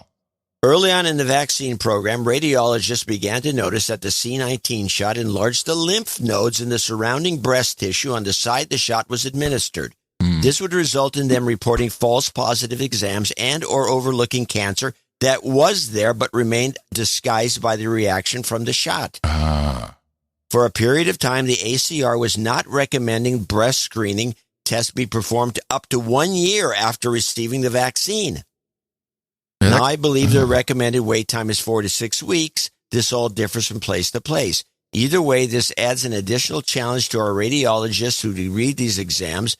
There's no doubt that many women have probably had repeat short-term exams due to these abnormal findings, and some have had to undergo biopsy to determine if the adenopathy is malignant or just a reaction from the shot. Lymph node swelling is a rare occurrence with other vaccines, and then he names a bunch. Unfortunately, it's very common and may happen to greater than 25% of women who take the vaccine into their life. Please do not. This does not sound good to me. Stay safe. Huh.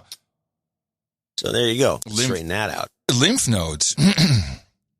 Damn. Yeah, they get annoyed. Victorian health officials in Melbourne, they just came out, I think maybe a week ago, and said, we have to impose a 3-month ban on in vitro procedures. I I can only presume that's because they're worried about birth defects or miscarriages, or, it had to do with the vaccine, and that was their decision. But then people just lost their crap over this, which I understand. I mean, couples who are doing IVF, they're often at their wits' end, and then to stop 3 months in, or 3 months, that kind of destroys the whole idea of maybe making it work. And then they just went and overturned it. Like a day later, they said, "Oh, okay, well, you do whatever you want. It's fine." How does that work? You just do it. This thing is so bogative. Unbelievable. Okay. I have one more thing. We'll probably get to it. No, we'll get to it in the next segment. Another note from somebody. We probably should do some Biden stuff, though. Well, I only have a few clips. I have just I take it 1, 2, 3, 4, 5. I got the best of. Mm-hmm. The best. Okay, we start with. I can do these 5 clips. I got him where he blows up at some poor kid. You saw that? No, I didn't. I didn't see it. Oh, some kid asks just an innocuous question in a series of questions, and Biden goes ballistic. And I thought that was going to be the beginning of the end, because this was with about another half hour to go. Oh, and it was flipping out because that was an hour and a half in then. Yeah. Mm.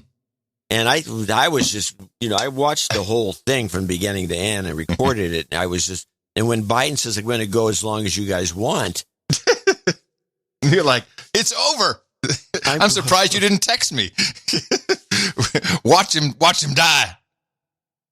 Well, I thought it was going to get better than it did. I'm actually surprised that it was, he did one thing. I guess they talked him into this. You don't have an answer? Say, "I don't know."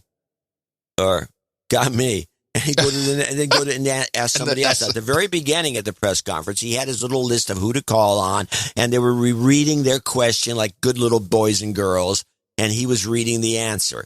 And then at some point, they went off script completely, and he says, "I'm going to go as long as you guys want." And they was just picking people out of the audience, and they were asking crazy stuff. Great. The best one will be, I'll start with the best, and we'll just go from there. The best of the best, which is this one. This is the mental one. This is Biden best of the best. Mental. Thank you very much for this honor. James Rosen with Newsmax. Hello, James. I'd like to raise a delicate subject, but with utmost respect for your life accomplishments and the high office you hold. Oh, I feel it coming. A poll released this morning by Politico Morning Consult found 49% of registered voters disagreeing with the statement, "Joe Biden is mentally fit." Not even a majority of Democrats who responded strongly affirmed that statement. Well, I'll let you all make the judgment whether they're correct. Well, so the question I have for you, sir, if you'd let me finish, is why do you suppose such large segments of the American electorate have come to harbor such profound concerns about your cognitive fitness? Thank you. I have no idea. Hey, isn't that James Rosen next guy? Isn't that James Rosen who they threw in jail? Yeah. Obama and Biden threw him in jail. Yeah, a reporter, they threw him in jail for like a week or something. Yeah. Because he wouldn't tell them their sources. Oh, yes. Yeah. That's why it's like, if you let me finish.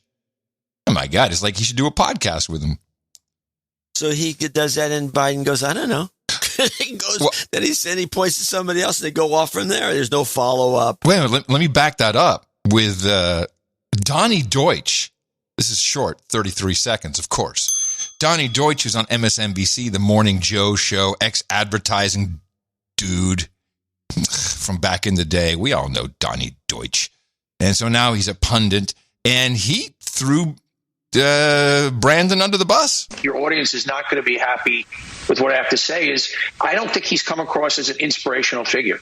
I don't think, by the way, I could give a litany of things he's accomplished, and obviously Jonathan Lemire laid out things that have not gone well for him. But there's something else different. How many people do you talk to when they say he seems old?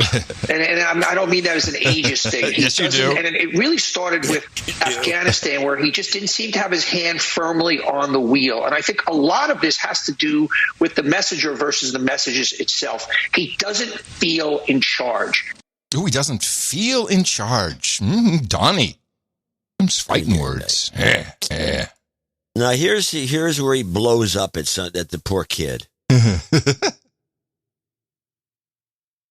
Hold on. Didn't start. There we go. You dispute the characterization that you called folks who would oppose those voting bills as being Bull Connor or George Wallace, but you said that they would be sort of in the... Can you explain for many Americans as well the Bull Connor statement?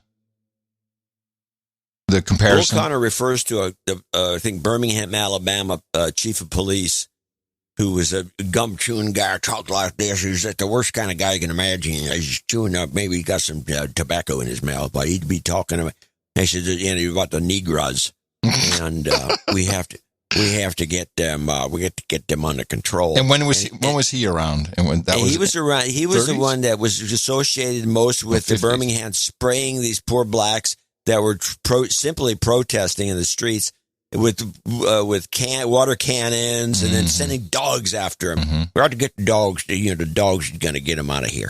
And so they'd have these, and this all ran on the evening news, and it just turned around and George Wallace. George Wallace was the governor of Alabama or Georgia, and George Wallace was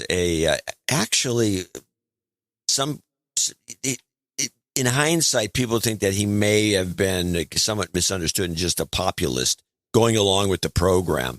But he was a segregationist. And George Wallace was a segregationist. Bull Connor was a nasty old Southern cop. Just so I understand, so Bull Connor and George Wallace were both Democrats? Yeah, of course. Okay. Just want to make sure I understood. So I'll bring this up. So, Jay's boyfriend brought up this thing just at a dinner table. We don't talk politics much because he's like he's like a liberal. Oh, and like a liberal. liberal. Says, he says this thing. He says, well, I brought this something like these guys are what you just did. Oh, well, the party's changed. Yeah, there was a switch. The switch parties. They taught it in school. I saw it in the book. No, they taught it at Diablo Valley College. He told me the teacher's name. Some guy taught political science at Diablo Valley College here in the Bay Area. And I said, okay, well, who switched? And he says, well, and he says, well, George Wallace was a Republican. And I said, oh, and he became a Republican. I said, George Wallace was a Democrat and he died a Democrat. And I said, so you looked, of course, the kids. Right. They're millennials, so you look it up. They're looking it up on their phone. Oh, yeah, okay. Well, what's somebody else then? No, you said George Wallace. So, well, everybody else was. Give me one example. One guy who switched parties. He actually thought that they had literally, okay, you guys, we're going to become Democrats. You're going to become Republicans. Okay, ready? Yeah. Switch. Yeah. Now, I know this was taught at University of Arkansas. This is taught at University of Texas. This switcheroo business. It's in the textbooks. I've seen it. I haven't seen it. Oh, I've had arguments about it. I'm like, show me this in your textbook, and there it is. When we had the Dixiecrats, and okay, yeah, right. Then we had the big switch. No, it has a different name for it. Democrats, the big switch. It had some kind of name. Well, and it's in all the literature. It's just so bogus. But your point is well taken. Yes, there were Democrats, all of them. Yeah. And so the kid continues with getting back on track. The kid brings this up because Biden in his last speech brought this up. He says, well, you're going to be on the side of the George Wallaces or the side of the Bull Connors. And he made some stink about it. And so the kid just innocently asked some question. And here's what Biden does. you dispute the characterization that you called folks who would oppose those voting bills as being Bull Connor or George Wallace, but you said that they would be sort of in the same camp. No, I didn't say that. Look what I said. Go back and read what I said and tell me if you think I called anyone who voted on the side of the position taken by Bull Connor that they were Bull Connor.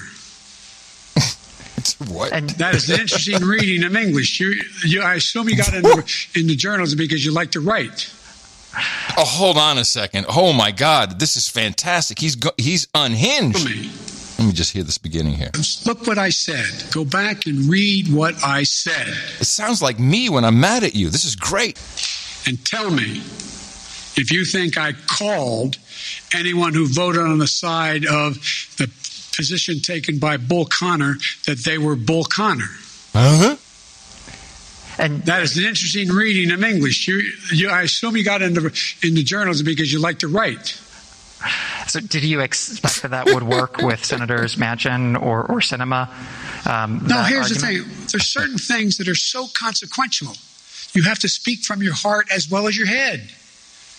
I was speaking out forcefully on what I think to be at stake. That's what it is. And by the way, no one forgets who was on the side of King or Bull Connor. No one done that. The history books will note it. And when I was making the case, don't think this is a freebie. Man, I have no idea what he was talking about. Other than, you're a dick, you're a journalist, you write in the Journal or something. That's pretty bad. When that happened, knowing there's another half hour to go, I'm just licking my chops. Listen to this. What is the cause of the so-called switch? Many people who claim racist Democrats switch parties to become racist Republicans believe the change happened during the Civil Rights Act under President Lyndon B. Johnson. Yeah. Okay. Anyway, did he racist Democrats for the racist Republicans drop their affiliation with the Democrat Party? They're still affiliated with the Democrat Party. I know, but it's out there. It's the mouse. Well, it's the mouse. I'm a Democrat, but I'm not. Our party's not racist enough. But also, what president still wants to connect with his constituents by talking about George Wallace and Bull Connor? Huh? Everyone goes, huh? Dated reference. Yes. Super dated. Yeah. Unbelievable. Okay, onward. Yeah, what else you got? Here he is on the voting laws. Ooh, okay. Biden voting laws. A moment ago, you were asked whether or not you believed that we would have free and fair elections in 2022 if some of these state legislatures reformed their voting protocols. You said that it depends. Do you think that they would in any way be illegitimate? Oh, yeah, I think it easily could be illegitimate. Imagine if, in fact, Trump has succeeded in convincing Pence to not count the votes. Imagine if... In regard to 2022, sir. 2022. I mean, imagine if those attempts to say that the count was not legit. You have to recount it, and we're not going to count. We're going to discard the following votes. I mean, sure, I'm not saying it's going to be legit. It's the increase in the prospect of being illegitimate is a direct proportion to us not being able to get these reforms passed. Yeah, he screwed up with this, and he came out, I guess, earlier in the week and said it doesn't matter what the count is; it's who counts, which I've been led to believe is a very Stalinist type of quote. Stalin apparently used to say, "As long as I can count the votes, I don't care what you vote for." Or something of that nature. So that didn't play very well. And this, actually, I have a report, quickie from... well, before you play that report, I want to say this, which is a performative. If this law is so needed, is that telling us that all the elections in the past have been frauds? Well, this is what people are wondering. It's like, well, what do you mean you can't do this? Has it been broken all along? And maybe politicos. I don't know how many people aren't quite riled up about it just yet, but they will. This will probably help. This is CBS explaining the path forward on voting rights, which we've looked at some of these bills, and it's all about drop boxes and making it super easy to just mail in a vote. It makes it fraud easy for the Democrats. Yes, well, for anybody, but yeah. I know the Republicans can do it too. In fact, I think a lot of, on the right-wing talk shows, you hear about a lot of these guys saying, well, I don't understand why the Republicans aren't standing up. Blah, blah, blah, blah. Republicans don't do this. The Republicans have probably got as much fraud going on as the Democrats. It's just who's better at it. And Nancy's back with us. I know you asked the president about the path forward on voting rights now that bill is stalled in the Senate. What did he tell you? Nora, he said that it will involve executive action, but that he didn't want to reveal his strategy right now. Interestingly, he was also asked about frustration in the black community, a feeling that he should have done more and should have done it sooner. He said that it's a problem of my own making. I should have been out there communicating more. Executive action. That'll be interesting. He'll get sued to bits over that, I think. Oh, that's not going to... What kind of executive action can you do on voting, which is states' rights? These people are insane. And the progressives are out there saying, oh, yeah, we'll just take... come hook a crook. We'll just do it with executive action. Okay. That should be fun. Okay, let's go to the Biden war in Yemen question. Mr. President, I would like to ask you about foreign policy. One of the first priority that you declared when you came to office was to end the war in Yemen, the catastrophic war in Yemen. You appointed a special envoy. Today, one of your allies, United Arab Emirates, is asking your administration to put back the Houthi rebels or militias back on the terror list. Are you going to do that? And how are you going to end the war in Yemen, sir? The answer is it's under consideration, and ending the war in Yemen takes the two parties to be involved to do it, and it's going to be very difficult. It's a proxy war that we're fueling. It's going to be very difficult. Yeah, very difficult.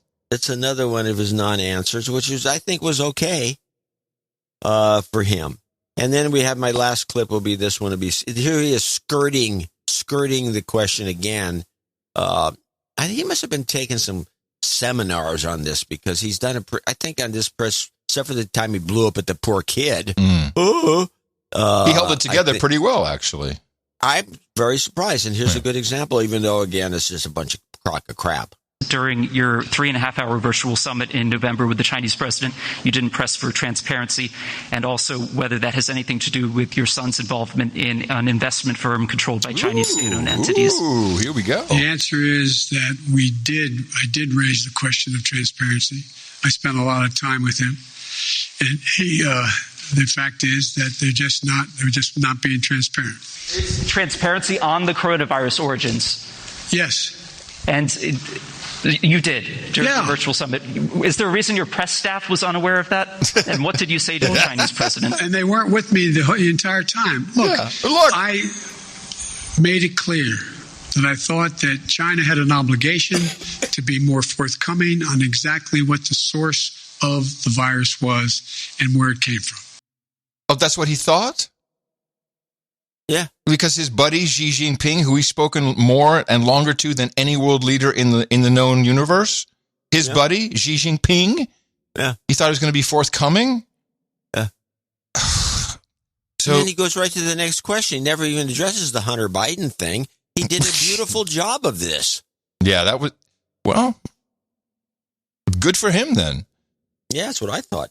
What disturbs me always is behind all the bumbling are a bunch of pretty shrewd people who are writing these not these press questions and answers, but his actual speech. And I heard very clear. Now we've had a whole week. In fact, I'll just play this quickie just to accentuate the point. This is what we've been hearing all week. We have information that indicates Russia has already pre-positioned a group of operatives to conduct a false flag operation in eastern Ukraine. The operatives are trained in urban warfare and in using explosives to carry out acts of sabotage against Russia's own proxy forces. Our information also indicates that Russian influence actors are already starting to fabricate Ukrainian provocations in state and social media to justify a Russian intervention and sow divisions in Ukraine. I mean, they don't even have to do anything at this point. Just slap some footage together and a voiceover. Everybody will believe it. Russia invaded, false flag. Wag of the dog. It's totally wag the dog. The dog. But here's the little bit that Biden said that got people a little bit rattled in Ukraine. So I think what you're going to see is that Russia will be held accountable if it invades. And it depends on what it does. It's one thing if it's a minor incursion and then we end up having a fight about what to do and not do, etc. Now, I saw this term pop up earlier in the week. There's a difference between invasion and incursion. Yeah, this is a big deal. This is one of the two items that got everybody's attention during this period where he just kind of drops it in casually. Well, over on CNN, while this was taking place, Jake Tapper brings in their guy on the street from Ukraine, and this guy, he was so befuddled by it, he could hardly speak. Were Biden's remarks interpreted there as a less than wholehearted warning to Putin to not invade? Well, I mean, that's an understatement. I mean, they watched those remarks, I think with horror. One Ukrainian official who I've been in close contact with while this marathon press conference is underway said that he was, I'm quoting here, shocked that President Biden would give a green light to Vladimir Putin in this way, that the US president would distinguish between an incursion and an invasion, and then suggest that a minor incursion would elicit a lesser response than a more full invasion. The big concern, of course, which is what he was alluding to, is that it gives Putin, and this is another quote from me, it said it gives the green light to Putin to enter Ukraine at his pleasure. And that's not just one Ukrainian official. Other Ukrainian officials have responded in a similar way. Kiev, in the words of another, is stunned by what President Biden had to say. And the reason for that is twofold. First of all, a minor incursion is perhaps the preferred option of Vladimir Putin. There's been a lot of talk in military circles about a land corridor being seized in the east of Ukraine by Russian forces, where there are tens of thousands of troops gathered, of course, in order to connect the war zone, the rebel-occupied war zone, and the Crimean Peninsula, which has already been annexed by Russia. So that's the kind of incursion that would, perhaps be the number one option. Giving Putin the green light. Go ahead, come on in. It couldn't be any clearer what these people are doing. And it's obviously not about Ukraine. Now, no. And this was CNN, so I thought that was quite spectacular for them to go, holy crap, what did the president just say?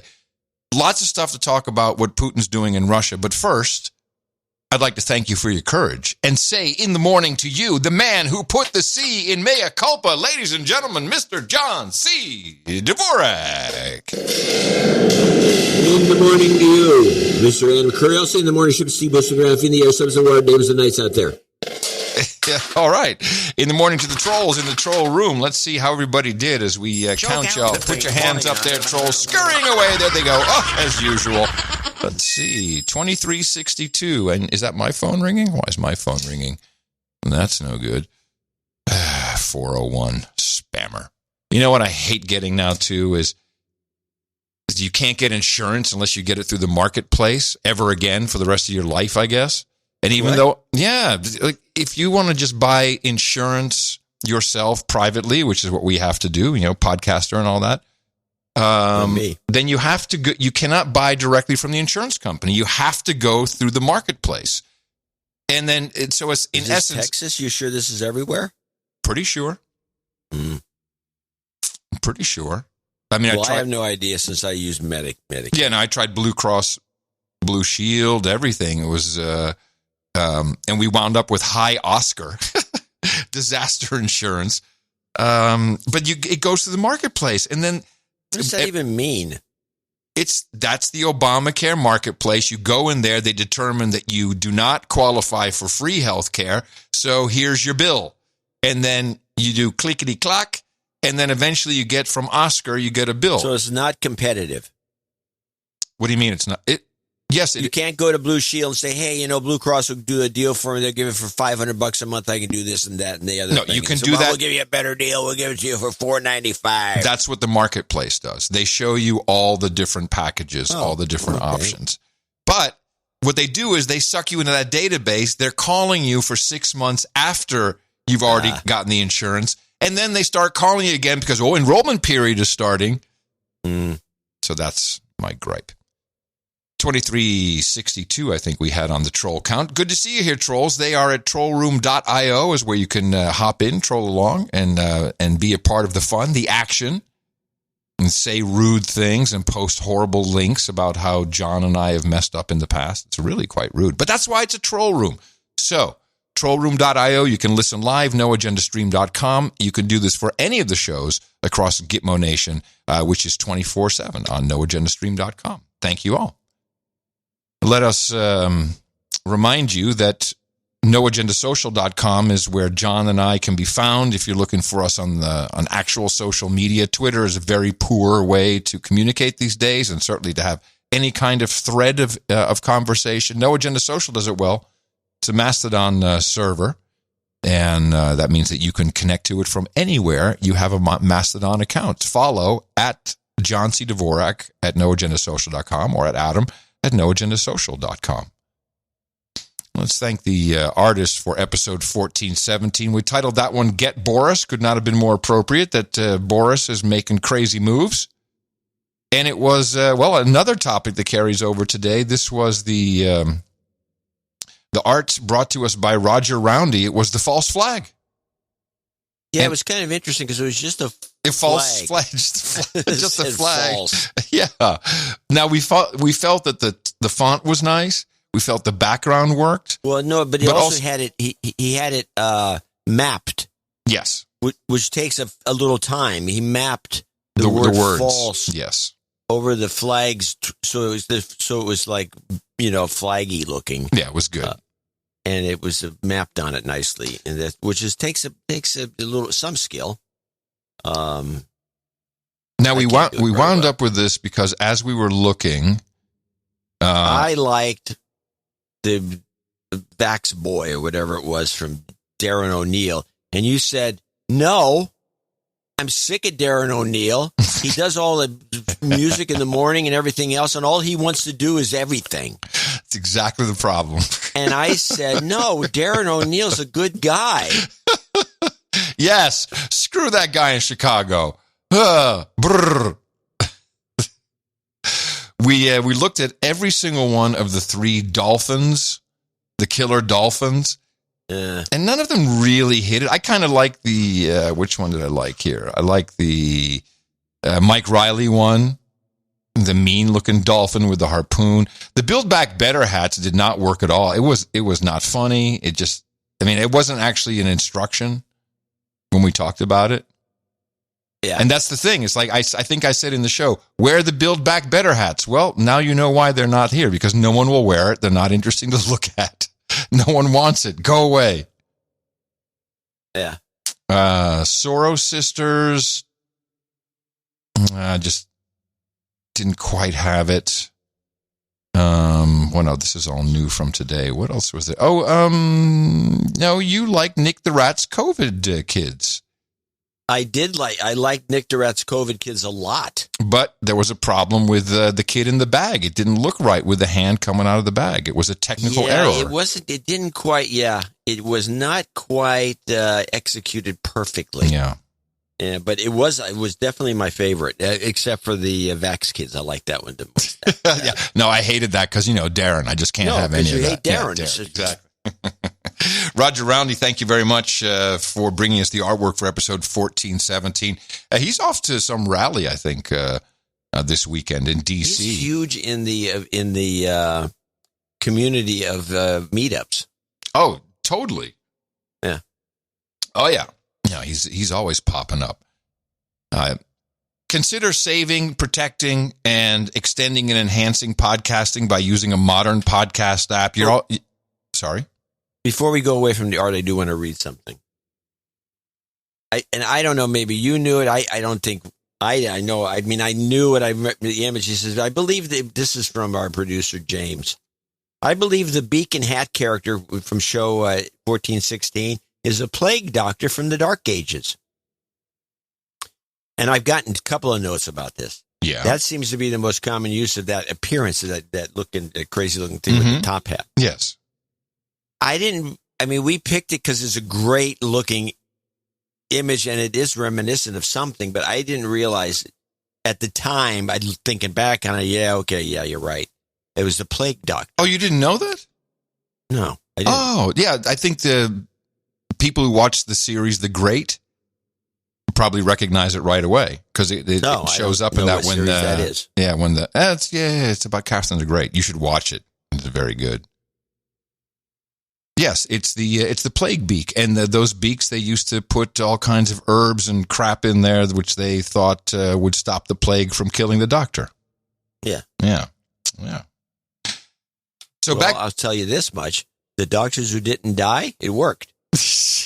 On them, it did, but only with the booster beak. Yeah, they need a booster beak. For all of these images, which you can see in a modern podcast app. Go to newpodcastapps.com, but really consider upgrading your podcast app to protect and enhance podcasting because Apple and Spotify don't care about your podcasts and they rip stuff off and they're going to make it not work and suck and they deplatform and they're just no good. So try a modern podcast app. Now to thank our first executive producer for episode 1418. There he is from No Agenda Shop. Mr. Tony Cabrera comes in with $1,157.78. Location, Peachtree City, Georgia. Happy 2022 from the No Agenda Shop. NoAgendaShop.com.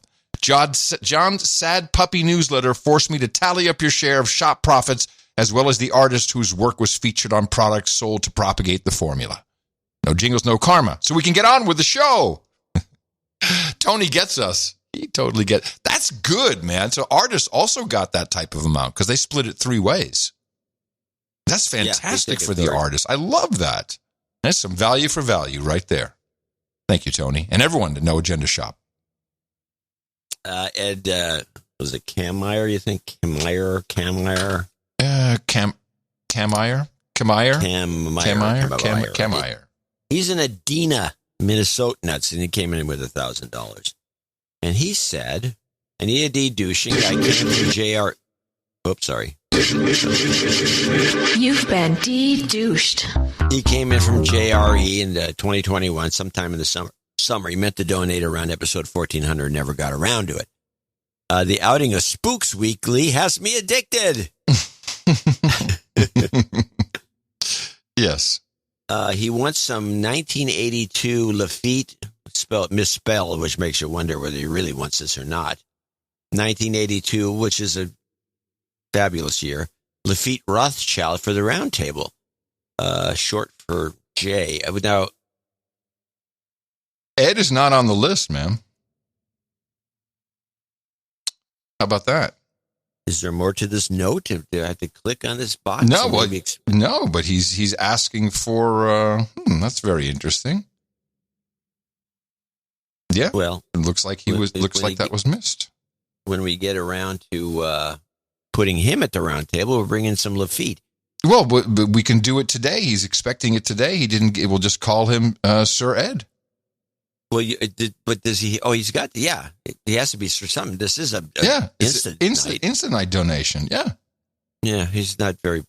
Okay, well, just bring some 82 Lafitte. It's dynamite. I got it. Even spelled that way. In fact, I have that very bottle with that spelling. You'll love it. You'll love it. You got some Lafitte Rothschild. Thank you very much, and looking forward to seeing you at the round table, Ed. You'll be the only one today.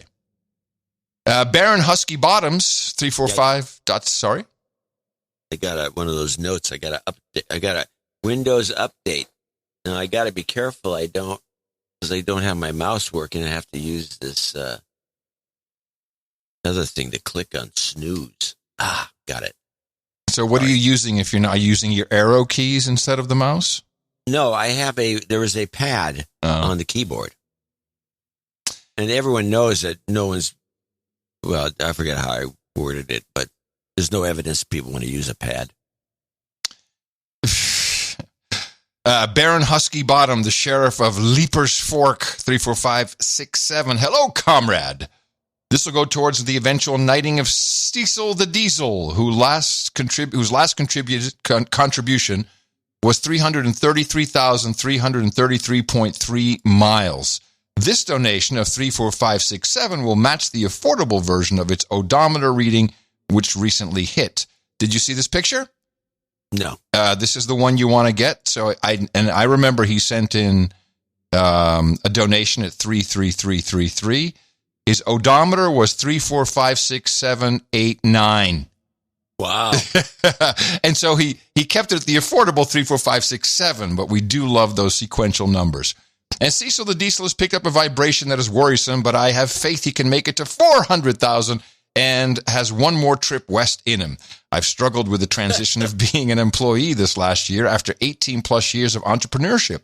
By the way, a lot of diesels go 1 million miles. Yep. Certainly the engine. Yeah, well, yeah. My last position was extremely rewarding due to the people I work with and the projects we had. Unfortunately, leadership was a rudderless ship that was not on a path I wanted to travel. I was able to hit some folks in the mouth and would like to call out Greg as a douchebag. I haven't heard him donate yet. My hope is that I was able to show enough positivity that some of it will outlast my tenure. COVID anecdotal evidence, wore a mask in the beginning, late February 20 in Tennessee till about late April 2020. At that time, I'd been winding down my company, selling equipment at auctions, yard sales, potential asset buyers, and other events that exposed me to hundreds of thousands of people. Then because of this sale, 2020 allowed me an opportunity I could not get again. I was able to road trip with my kids over half the country for 2 months. Wow, right on, Dad. Visiting all sorts of family and destinations while zooming in for school, I presume. Dangerous living, one would think, until my wife tested positive in late August 2021. She was for sure sick with fever and flu-like symptoms. I did not distance, slept in the same bed, pretty sure I mouth-kissed her. Nothing happened. 2 months later, I felt like crap and left work and requested an antibody test and rapid test for work. Result was no antibodies and a high positive for COVID on a rapid test. Fever for 3 days, sure felt bad. The strangest thing being my skin hurting. I've heard this. Not making any assumptions, but based on my experience, it could be as near transmissible based on 2 years of activity. Not interested in the argument, but would think this kind of information might be valuable in assessment phase if anyone was interested. You know what? I don't think we're interested anymore in any anecdotal COVID stories. I love that people send them in, but it's all the same. It's never the same, is the point. Nothing is uniform. Jobs Karma, says Baron Husky Bottoms, and we are happy to deliver that. Jobs, jobs, jobs, and jobs. Let's vote for jobs. You've got karma. Next is, and I await the music.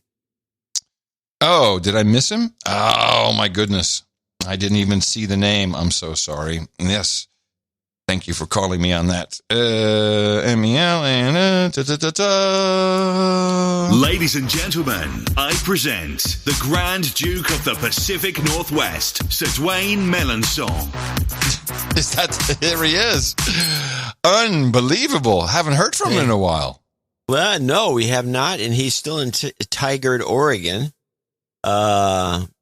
Dwayne Melanson, Duke of the Pacific Northwest, $333.33. ITM Gents. Quiet, but not overboard. In fact, I've quietly sent 55,000 plus stats via Cast-O-Matic, but this is more conspicuous, and I have no idea how much 55K stats is. Huntsman, Chinese, and Karma for all producers. Okay, Sir Dwayne Melanson. You've got karma. What does this mean? Oh, he's using a podcasting 2.0 app, and he's trying to boost stuff to us, which we're not receiving because we don't promote that, and it doesn't go to us. But I've just never brought it up. But he is supporting Podcasting 2.0 and the app that he's using, that's for sure. I guess so. We like that. This note. This was a... Let me see. Card. I'll go okay. with Sir Kyle Baronet, Green Bay, Wisconsin, 33333. And he has sent in a card, which is very funny, actually. And we love cards. And they make this. He made that himself, it looks like, doesn't it? No, not the. No. If you see it, it's offset print. In the morning, No Agenda meetups are great fun. No Agenda Social is the best. I love how varied in thought everyone is. Thanks to everyone for the friendship. Hope the podcast fun lasts a long time. Thank you for your courage, Sir Kyle. Boom. Very nice. Tidewater Architects done many cool end of show mixes. 333 from Santa Fe, New Mexico. In the morning, John and Adam, First Wave Roganite, and I'm a douchebag. Please take care of that. You've been de-douched. Faithful listeners since episode 1225, The Toilet Preppers. This show has been so valuable to me. Thank you. I wonder what we were helping you prep with. I am finally donating. However, I have contributed to the show with some of my talent, so I want to introduce myself. I created the Asian Dog Karma jingle in 2020. We should probably play that to remind people how that sounds. Asian Dog Karma, which is actually French Bulldogs. You've got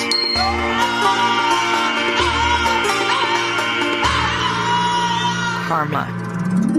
And he has contributed many cool end-of-show mixes since then. But now he says, a few months ago, I made this Janet Yellen Jobs Karma jingle, and then a week later, I landed an amazing dream job here in Santa Fe. But I've been holding out, and now I have to share this jingle of fortune with No Agenda Nation, hoping it will bring some good jobs karma to anyone who needs it.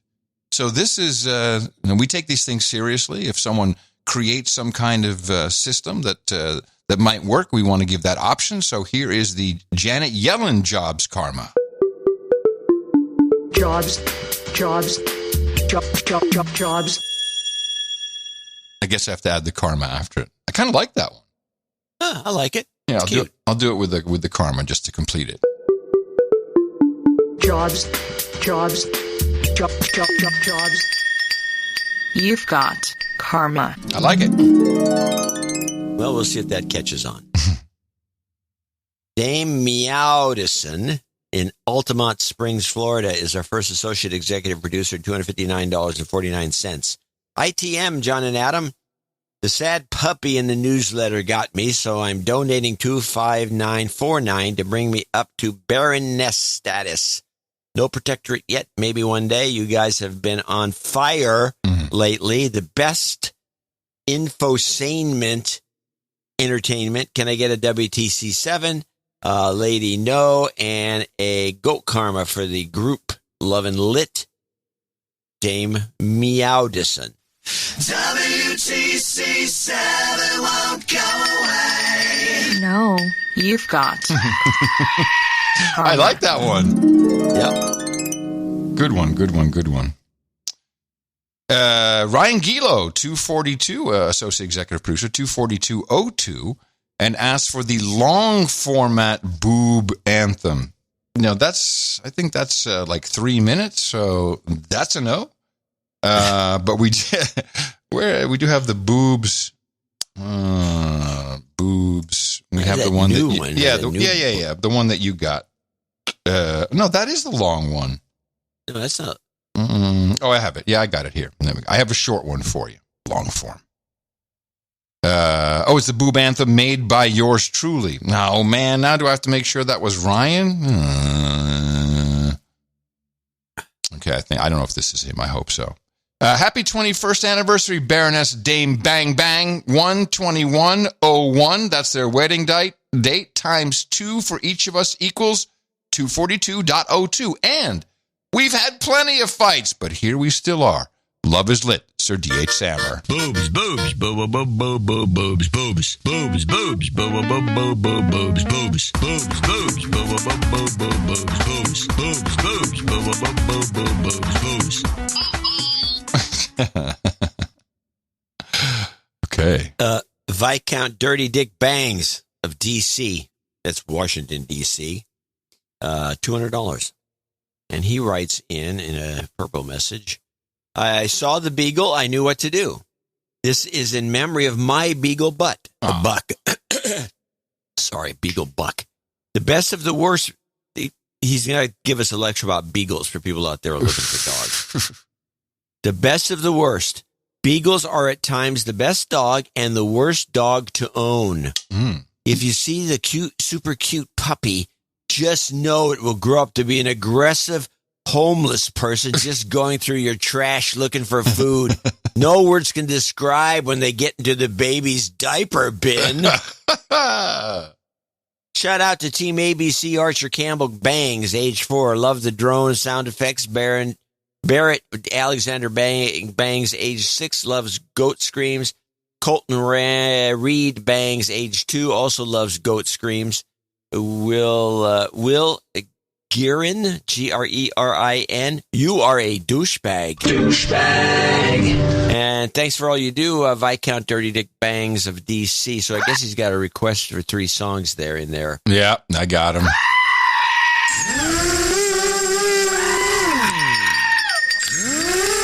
You've got Karma. Ooh. I actually like that combo because the sound of the drone, I can see somebody's going nuts and screaming about it. It was a good concept. Yeah. Eddie Jennings is next on the list from West Haven, Connecticut, $200. And a short note says he's from West Haven. I finally got a couple of extra bucks, so now I listen. I don't feel like a douchebag. And finally, tell you to please tell. And finally, I'm here to tell you to please de-douche me. You've been de-douched. Listening since Rogan 2020. Love the show.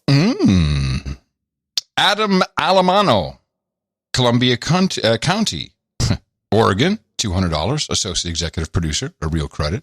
Hey, A&J.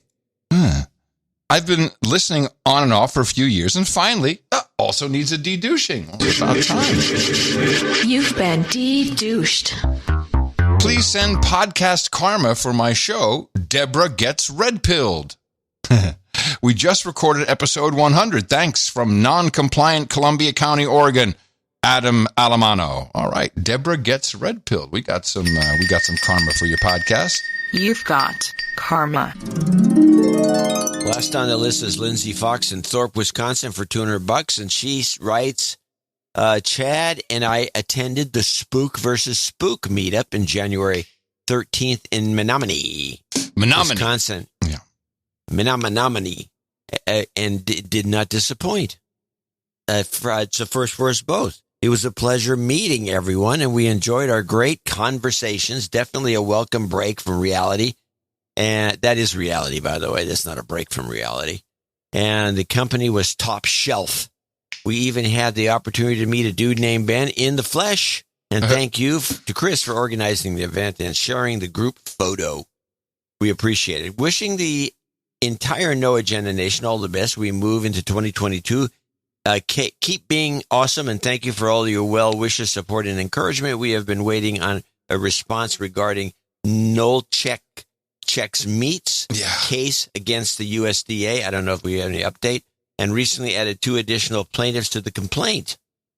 Oh, that's interesting. Ooh, yeah, you need to know. Everything government related, the wheels turn slowly. The patience is the most important. And to John and Adam, thank you for keeping our amygdalas in check. Your witty banter is thorough analysis of events is refreshing and enlightening. Can we please split this donation between myself and Chad Nolchek? And we should mention you do the bookkeeping yourself. No jingles, but could you please get us some traditional goat karma for everyone out there fighting the good fight? Thank you for your courage. Lindsay R. Fox, Nolchek Meats in Thorpe, Wisconsin. Yes. They are fighting the man. They're fighting the USDA over stupid mandates, and I'm proud of them for doing it. They're making good headway. People should support them at Nolchek Meats. Yeah, just give them, write it up. They'll send you some delicious Wisconsin brats, which are the best in the world outside of Germany. And they compete nicely with German brats. There was some sad news out of Menominee, Wisconsin this morning. Out of Menominee? Mm-hmm.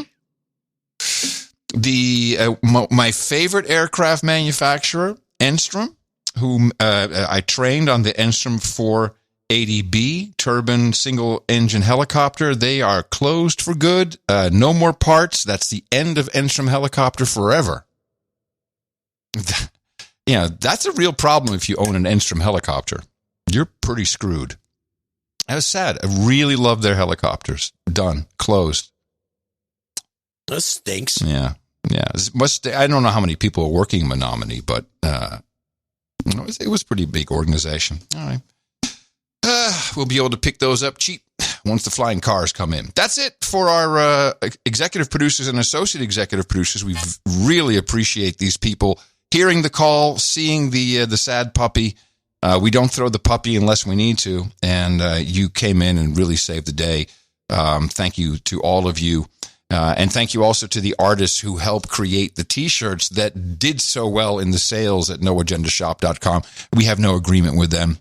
They just send us whatever is fair value when it's time to. And that's how it works for most of these donations. If you want to keep the show around, if you want to keep your Menominee meat coming, you got to support it. That's how it goes. If you'd like to be an executive producer of the No Agenda Show or associate executive producer, you can find out all the information on our handy webpage, Dvorak.org/NA. Thank you all once again for producing episode 1418 of the best podcast in the universe. Our formula is this. We go out, we hit people in the mouth.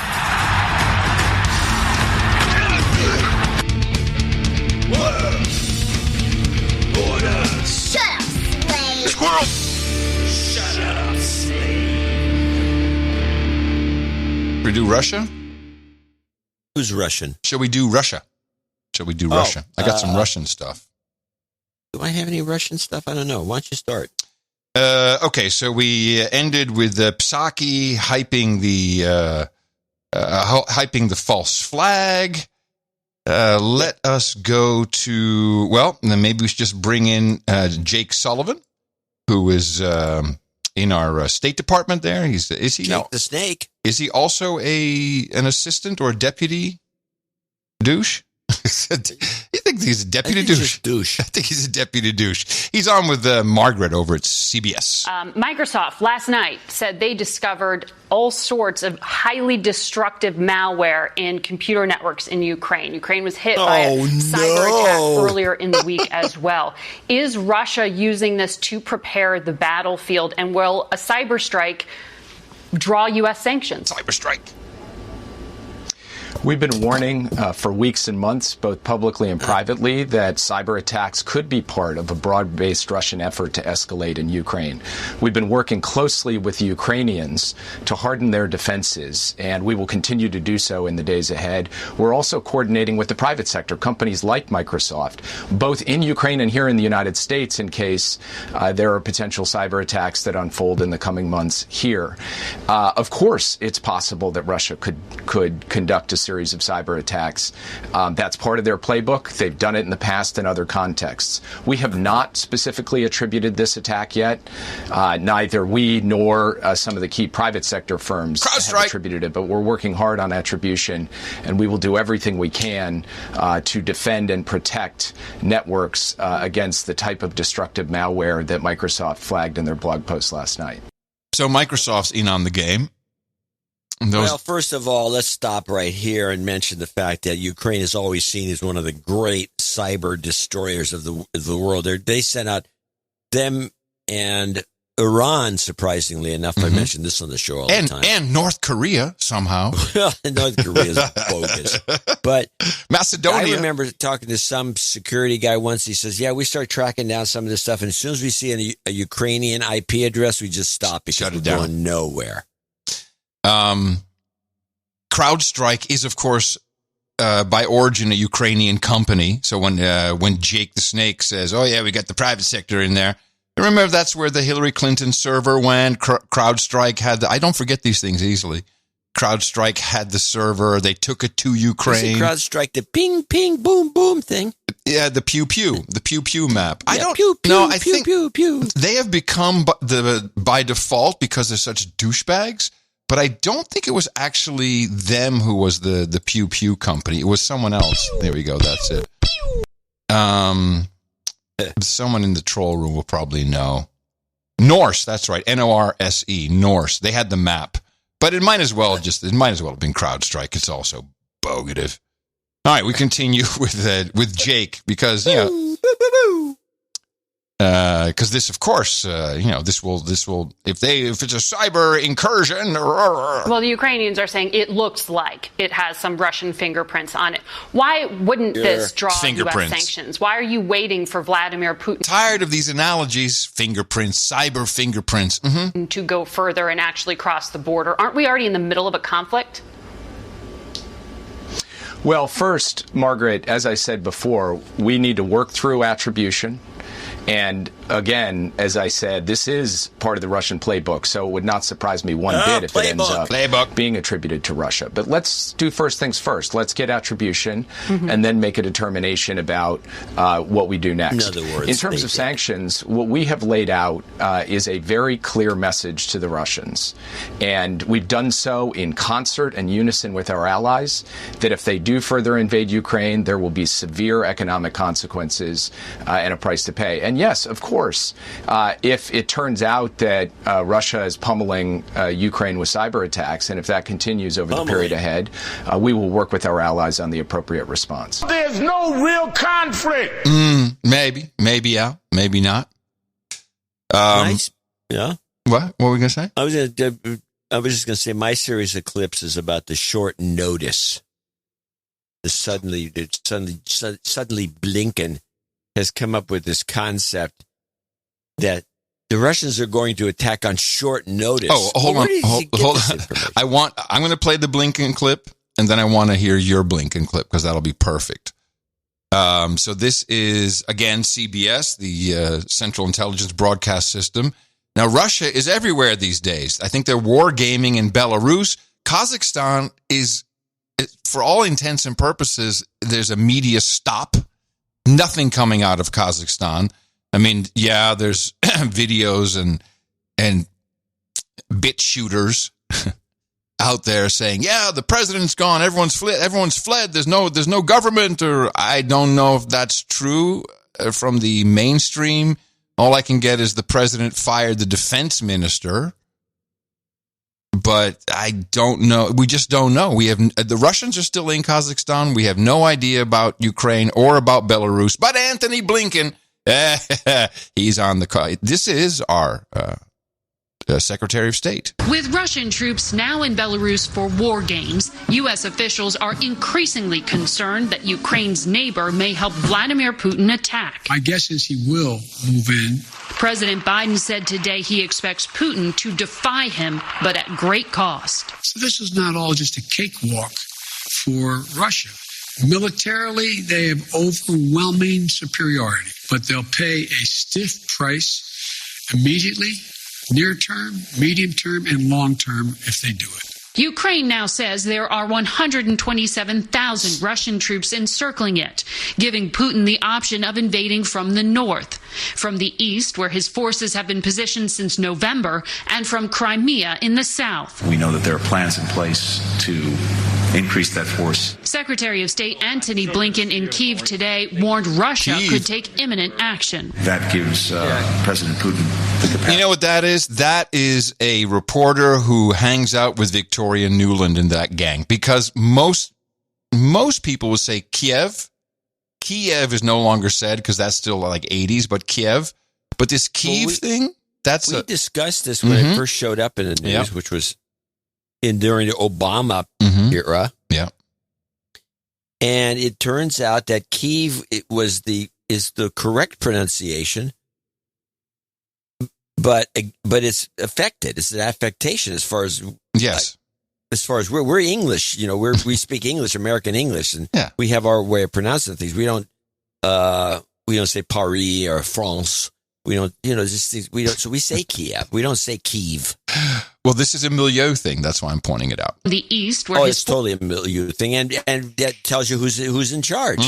forces have been positioned since November, and from Crimea in the south. We know that there are plans in place to increase that force. Secretary of State Antony Blinken in Kyiv today warned Russia could take imminent action. That gives President Putin the capacity, also on very short notice, to take further aggressive action against Ukraine. And new concern among U.S. officials tonight that Russia might put nuclear weapons next door in Belarus. Yep. While providing future aid to Ukraine gets bipartisan support, Republican lawmakers urge swift action now. Sanctions and actions need to happen now.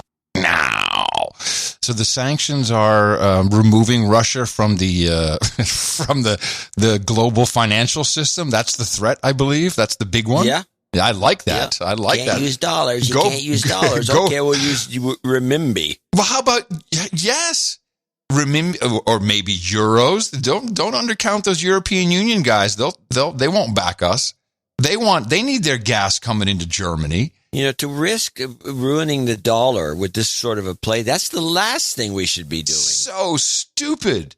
I mean, of all the things we want to do, we don't want to take the dollar out of play. Okay, how about this? Even with the Russians. How about this? This is the Great Reset. This is it.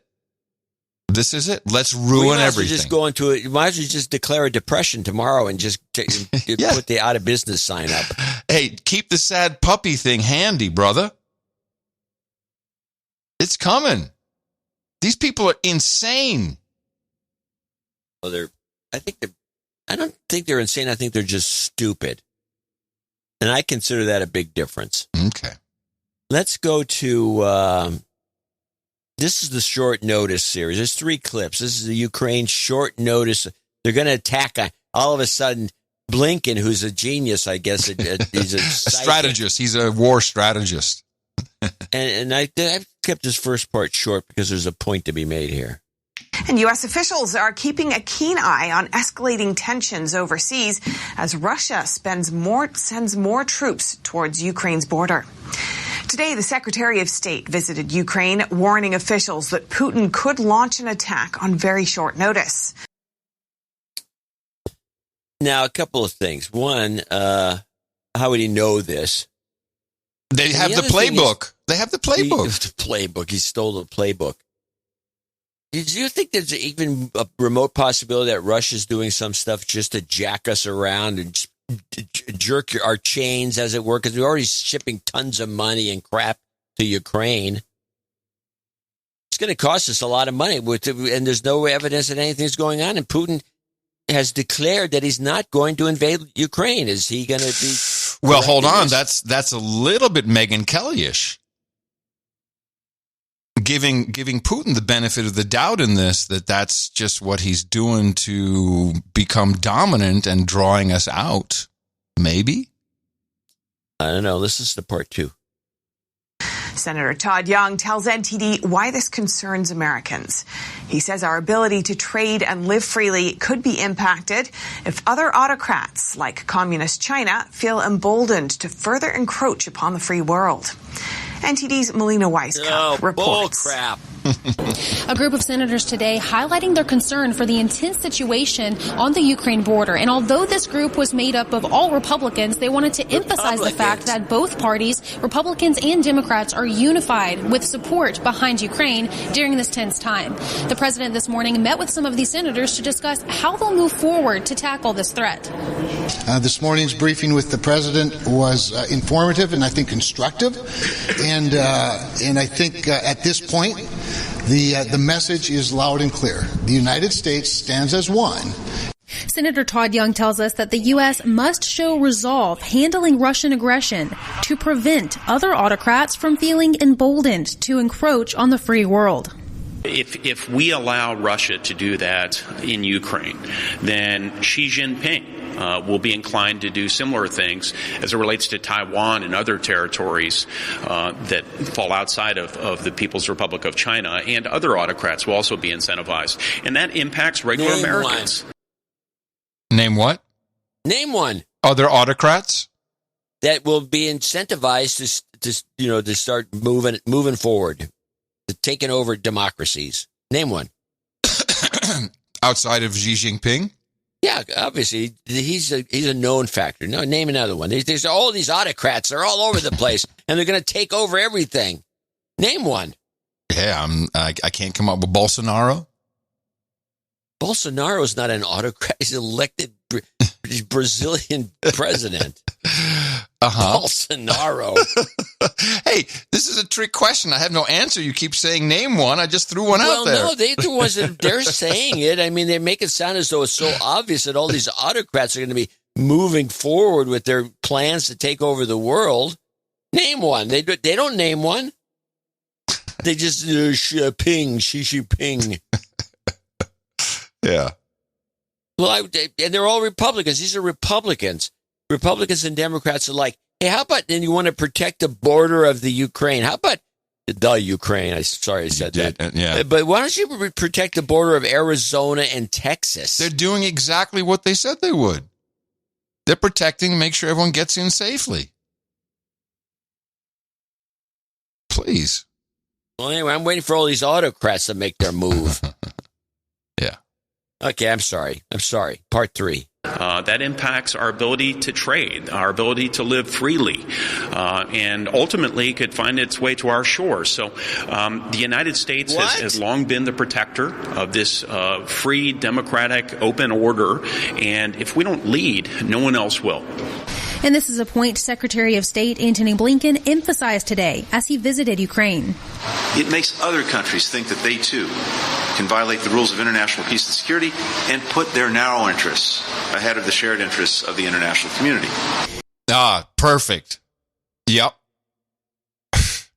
This was on Fox Business News. They took this to its logical conclusion. Quickly, 10 seconds. If, in fact, Russia goes into Ukraine, will China go into Taiwan or try to take that over? We don't know the sequence with which they will time it, but it ups the odds dramatically, and they're already very high. Yeah. Yes, it will say to China, you can do this, and America will release another Spotify list from Secretary of State Tony Blinken. This has me very concerned. I mean, just the danger to the dollar, the danger to global energy markets, the issues, just all issues with China, with Taiwan. Maybe this is the playbook. Take it all down. Let's do it. Let's reset it. Well, there could be if the reset takes place, it gives it to China. Because Russia's not going to do anything economically worth a crap. No, but all they got their cash cow, which is pumping gas into Eastern Europe and pumping gas into Germany. Well, yeah, at 6 times the price right now. So, this would behoove the whole green climate change movement. It's a lot of things in one. We cut Russia off. Okay, so the first thing that happens is no gas. Gas will be a problem flowing to Europe. It's not going to stop overnight, but there's going to be issues because how are we going to pay for it? And you got to do stuff, and Russia will be pissed. So maybe they say, hey, Germans, we're not going to give you anything. We'll just give it all to China. That's where it's all going to get routed. It's going to all go to China. China's going to be an easy street. Well, so then gas, there will be the world's currency. They already started their own movie industry and are kicking all Hollywood people out. Well, actually, Hollywood's bailing. Well, because they can't do anything, get anything done. They can't get any money out of these cheap bastards. Yeah. Now this feels they don't get the big dough they expected, but then the Chinese are pushing them around about what they can say and do. You can't write that. It makes my uncle look bad. My favorite one, just one of these anecdotal things I read in the trades.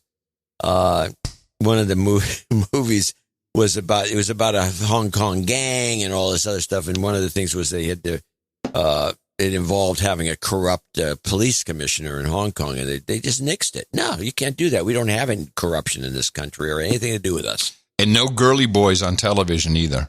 Yeah, well, that may be a plus. Well, it's kind of interesting because woke Hollywood Yeah, they're leaving. I'm sure many will try and stay, but they now, in essence, have to become unwoke in order to work in China. You can't be all that. Yes, it's very ironic. So Larry Fink, who is a part of this big game as far as I'm concerned, he's the CEO of BlackRock, who now in his annual letter, which he sends to CEOs and is published far and wide. Thinks he's Warren Buffett. Well, he does control $10 trillion, so he does have some power. And his whole letter is explaining how, here's our word, stakeholder capitalism, and who did we first hear that from? Klaus Schwab, is not woke. No. This is just capitalism, stakeholder capitalism. Of course, just pay no attention to the equity part of it. But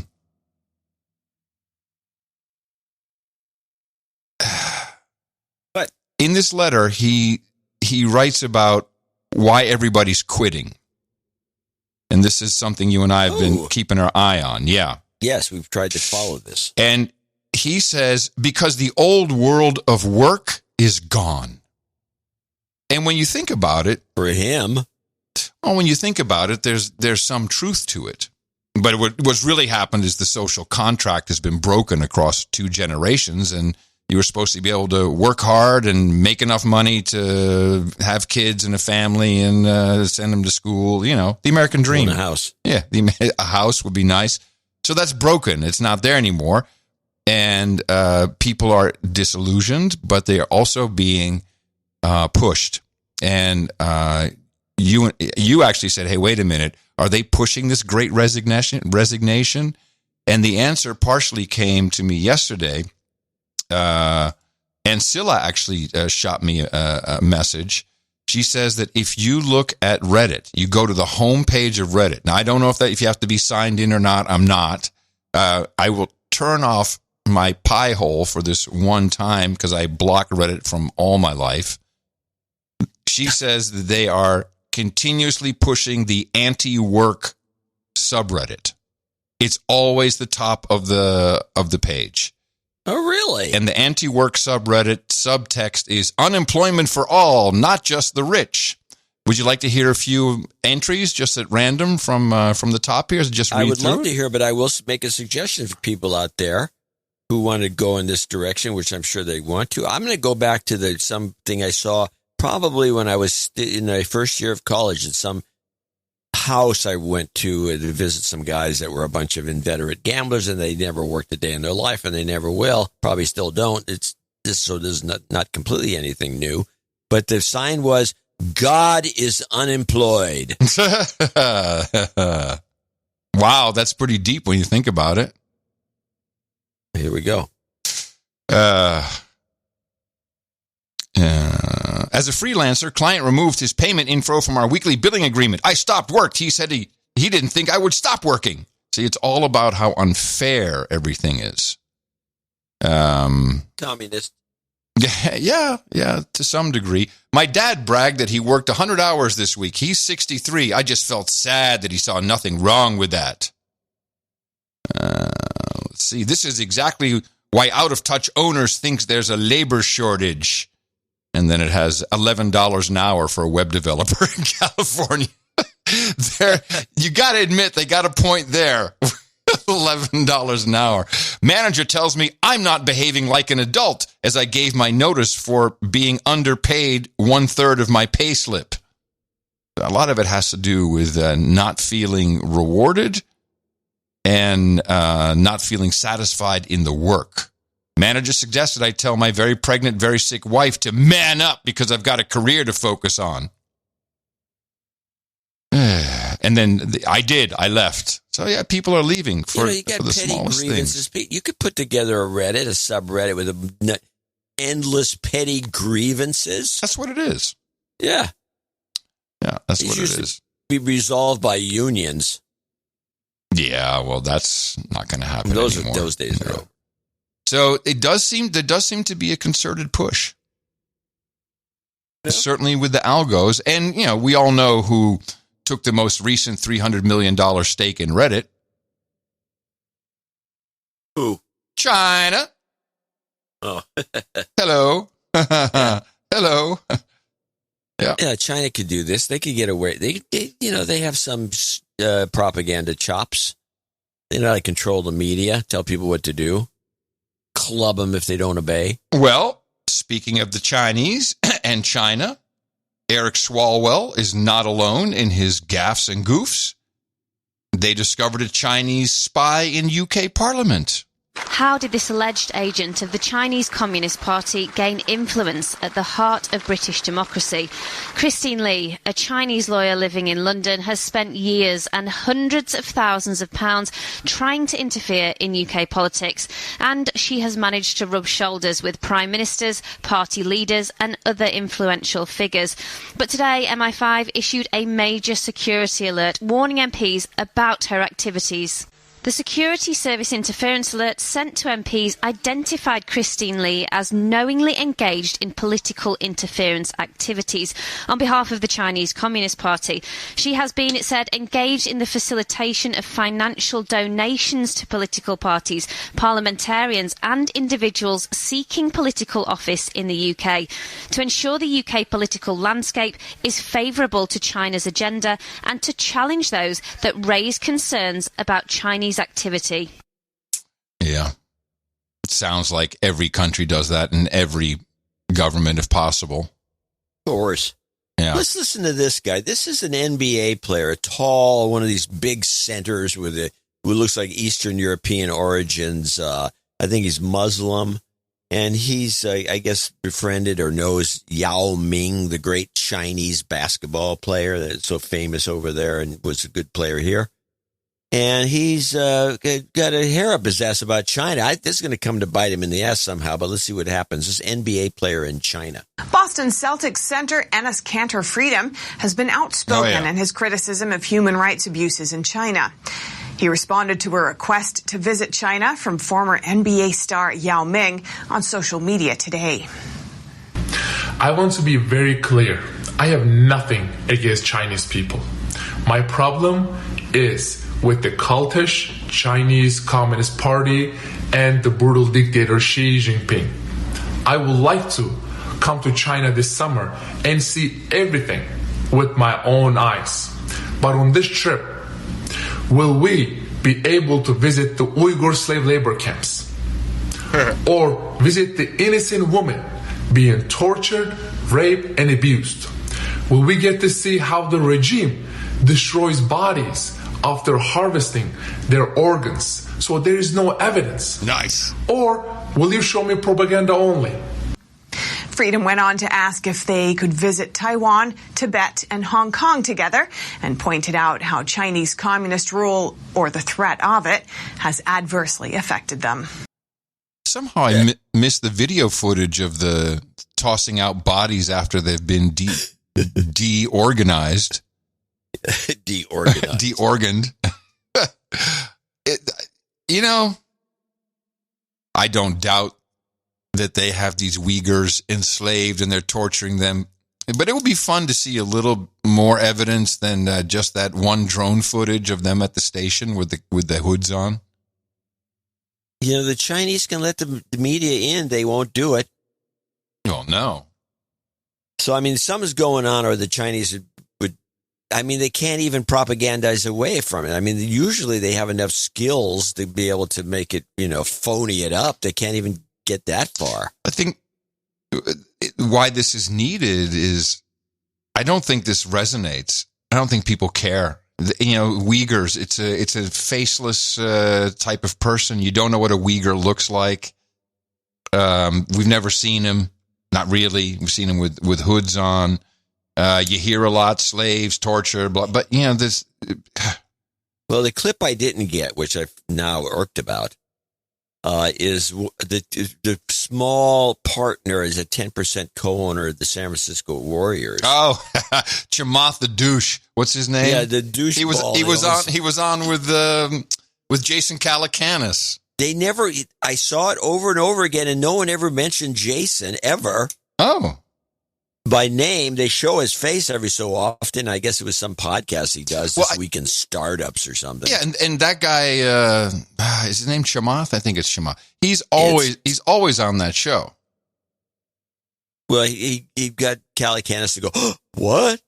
And the guy, I'll just summarize. The guy says, I don't know about the Uyghurs. Who cares? They're dumb.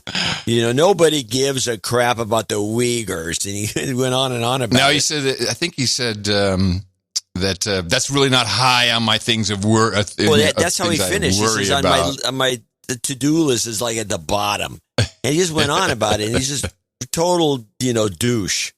And, there's things you can say. There's things you can think. Yeah. And meanwhile, Calicanis, and they never ever mentioned his podcast, what the name of it was. They just had this guy. Yeah. And I just thought that was bad marketing on Calicanis's part. I don't know if Calicanis wants that stink on him. Well, Calicanis was pushing back. I thought he was doing a pretty good job. That's what I'm saying. Maybe he just doesn't want that. Maybe he doesn't just let it go away. I don't want that stink on me. Maybe. I don't know. No, I can't believe that. I think he'd want the stink, knowing him.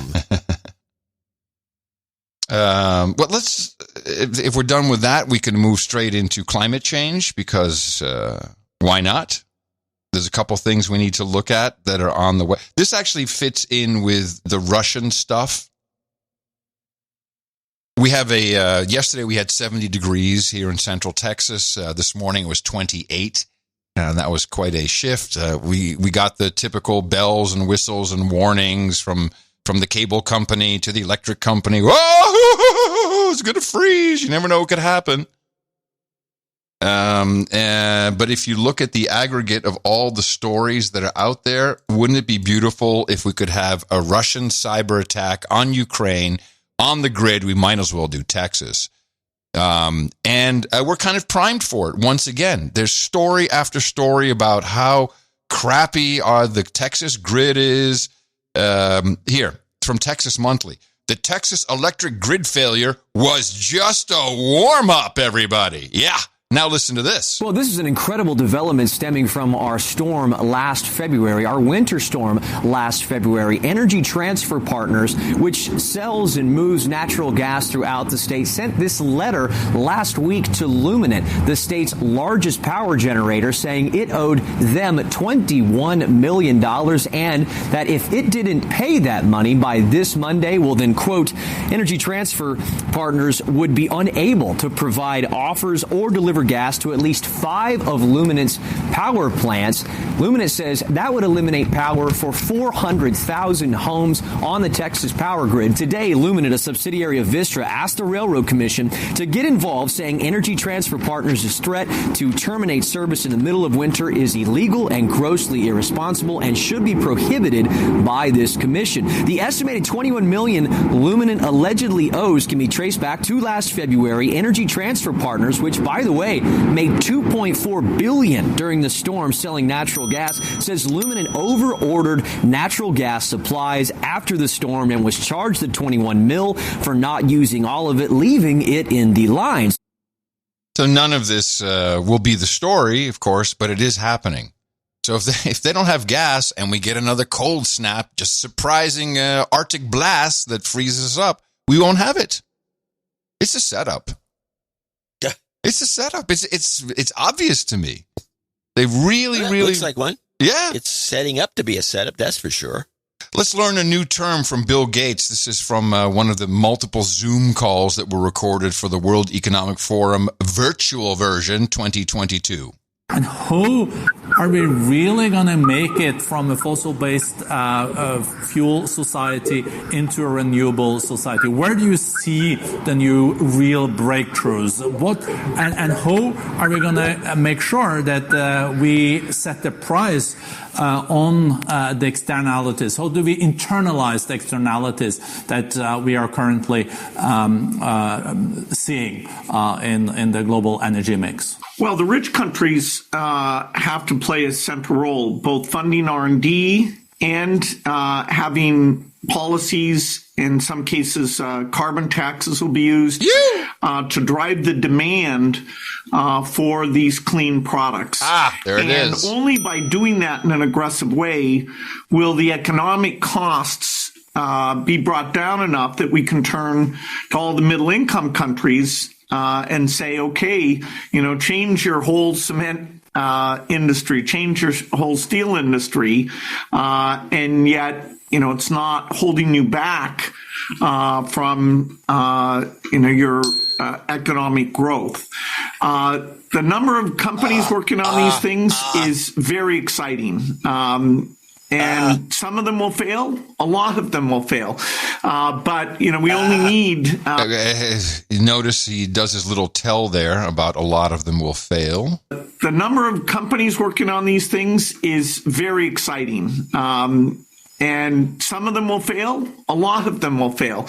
But, we only need a reasonable number, a few dozen of them, to make it through. And that's what we have to accelerate. I like the clean products meme. These are clean products. That may be launched. Nah. Hmm? Not jacked up about it so much. Nah. Well, just when you get one out there, you gotta pay attention to it. Clean products. It's a good way to put it. And how do you just change your cement industry without? He doesn't know what he's. Yeah. How does it work? Don't you need oil or how? No, you're doing. What do you need? Yeah. You got me started by going throughout the whole clip. It's hard to listen to him because it's even harder when you're doing It's even harder to listen to him when you're doing that. How do you make cement? I don't know. I think it does. I think it's energy. It requires a lot of heat. I think you have to. Okay. Gas. I'm not sure. We can do that with solar panels. That'll be fine. It'll work out fine. Mirrors. Yeah, mirror, smoke and mirrors. That's how we're going to do it. I'll look it up. I'll find out what the process is. Yeah. Oh my goodness. Why would he bring that up? Why would he throw that in all of a sudden? Is he invested in some new fangled version of cement? Well, he's invested in nuclear. Like. He's invested in nuclear. That's it. Yeah, well, he's been invested in nuclear for probably 25 years. Yeah, but he made some new investments that he announced last year, just in time for the crunch. Well, he's having a hard. I don't see him doing a very good job of promoting it. Oh, it's not time yet.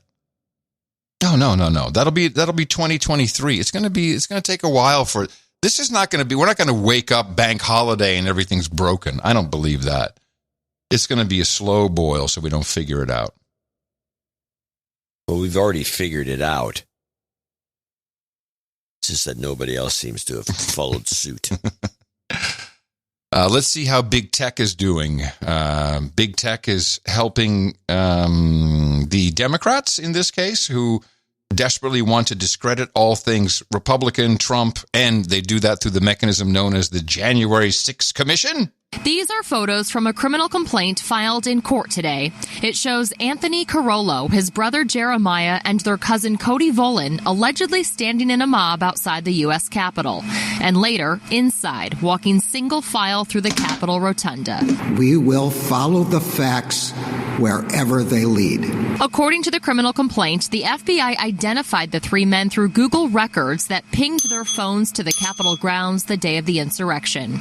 Investigators later linked their addresses to photos on social media and their driver's license records. The Justice Department remains committed to holding all January 6 perpetrators at any level accountable under law, whether they were present that day or were otherwise criminally responsible for the assault on our democracy. Meanwhile, the Supreme Court just cleared the way for the House committee investigating the events of January 6th to review records from the Trump administration. More than 700 presidential documents that could shed light on the events leading up to the insurrection will be released. Trump tried to block this from happening, claiming executive privilege. But the Biden administration supports releasing the records to the committee, saying it's in the nation's best interest. Today's arrests bring the number of Illinoisans charged in the Capitol breach to 23. Prosecutors say this is the largest criminal investigation in U.S. history. Yeah, for misdemeanors. The largest, they're spending all this money on a bunch of misdemeanors. Yeah, this is unbelievable. Trespass. Now, there's the story that's really kind of interesting is the Ray Epps story. Yes, because now all of a sudden he's coming to court. Yeah, they're going to drag him in there under oath. He already came in once, but he wasn't under oath. But this is the situation with where Ted Cruz kept grilling some FBI guys. This guy, the lady with the shitty haircut. Oh, that horrible lady with the shitty hair. Let's listen to these two Ray Epps things and see if you can catch the little gotcha in here, which I think is like telling the truth with a lie kind of thing. This is Ray Epps 1. Ray Epps, a man who encouraged protesters to enter the Capitol on January 6th last year, will speak under oath before lawmakers on Friday. Some suspect Epps is an FBI informant, but his lawyer denies the accusation. Okay. Well, what's the little gotcha in this? Let me listen again. Ray Epps, a man who encouraged protesters to enter the Capitol on January 6th last year, will speak under oath before lawmakers on Friday. Some suspect Epps is an FBI informant, but his lawyer denies the accusation. Oh, FBI informant? No, he's an FBI agent provocateur, not an informant. FBI agent. Yes, not an informant. Yeah, he's this is what Ted Cruz tried to get out of that crazy woman, and she said, "I don't know, I don't think so. I can't tell you because it's under. This Epps is so much a spook. The guy glows in the dark. Give me a break." And here we go at part 2. Epps' attorney, John Blischak, is a former FBI agent. He told the Epoch Times that Epps will meet with the January 6th committee at his law offices. A spokesman for the House panel didn't immediately respond to a request for comment. Epps' lawyer says Epps has already spoken with the committee. He added that they were satisfied with Epps' answers, but due to the recent accusations, the panel is placing him under oath. Republican senators sought answers about Epps from national security officials last week. They asked if Epps was a Fed, but the officials said they couldn't answer. Despite being caught on camera encouraging protesters to enter the Capitol, Epps hasn't been charged and was removed from an FBI most wanted list. Well, yeah. Now, a couple of things. He's not going in front of the congressional hearing. No, he's not?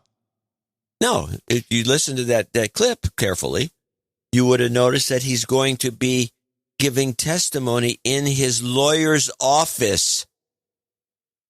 Oh, that's not on. I thought like under Zoom or something. Well, I mean that's a possibility. It could be under. It has. Zoom, but they have to air and it. Testify like that woman did. Well, I mean, if the Supreme Court justices don't have to show up, why would he? Well, it's only one. Only the freak Sotomayor. Well, now this is. Stinks. I can only presume they've got this locked up so there's no embarrassment. There's no egg on anybody's face. It just seems like this is too good to be true. There must. Yeah, well, it stinks. Yeah, there's got to be some kind of trick. Some kind of trick. When is he testifying? I don't know, this week, I guess. Cool. More C-SPAN to watch. Wrapped up. They're just on a witch hunt to go through Trump's papers. They don't expect to find anything in there, but they'll find something. They're scared to death that Trump's going to run again. Yes, the Trump papers is still about how he valued his properties for tax purposes. I mean, and then, so the charge is maybe he did fraudulently value those properties. Well, if they're going to take Trump down with that, there's a lot of real estate developers who are going to have a big problem. It's not going to happen. No, they're just trying of course to embarrass him to get him so he gives up on running again because they're scared to death. Well, I hope they don't get too nutty because they can go quite far with this. This, even if you're part of the planning, we're going to arrest you and throw you in the brig. So there's a strange story I want to get out of the way before we take our break. And this is the University of Michigan sex scandal. This is not the University of Michigan State sex scandal where they had the doctor who's feeling up all the little gymnasts. This is a $500 million settlement for a doctor who was feeling up all the football players. What? Yeah. The University of Michigan said it would pay $490 million to over 1,000 people to resolve claims of sexual assault. The 1,000-plus claims of sex abuse are against a former sports doctor at the university. NTD's Jason Perry has the story. After 2 years of negotiations with attorneys of the sex abuse victims, the University of Michigan has agreed to settle all claims of abuse by the late Dr. Robert Anderson. The allegations of abuse happened over decades, and out of the 1,050 sex abuse claims, the victims were mostly male athletes. A report by a firm hired by the school determined that Michigan staff missed many opportunities to stop Anderson over his 37-year career. The nearly $500 million payout is pending approval by the school's Board of Regents and the courts, and $30 million will be placed in a reserve for unidentified victims who may come forward before July 31st, 2023. Jordan Acker, the chair of the Board of Regents, said in a statement that he hopes the settlement will begin the healing process for the survivors. Anderson was a physician for the Michigan football team and other athletic programs at the university, where he worked from 1966 until his retirement in 2003. He died in 2008. Parker Stenar, a lawyer representing some 200 claimants in the University of Michigan settlement, said he hoped the case would bring awareness of male survivors of sexual abuse, because they are often viewed less sympathetically by society and can be reluctant to come forward.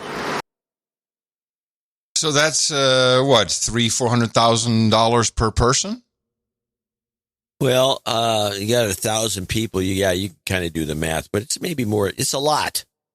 Now, is this 300 million? It's probably about 400,000. Did we miss this whole thing? I mean, there's got to be other people who were guilty, who knew it was going on, and there's no other. It's a scandal. It's a huge scandal. And what the hell was this guy doing to these guys? Hey, just bend over. I got to do a check here. This reminds me, I used to be the joke editor, believe it or not, of the California Pelican, University of California humor magazine. And this reminds me of a joke that I put in the magazine, which I don't know.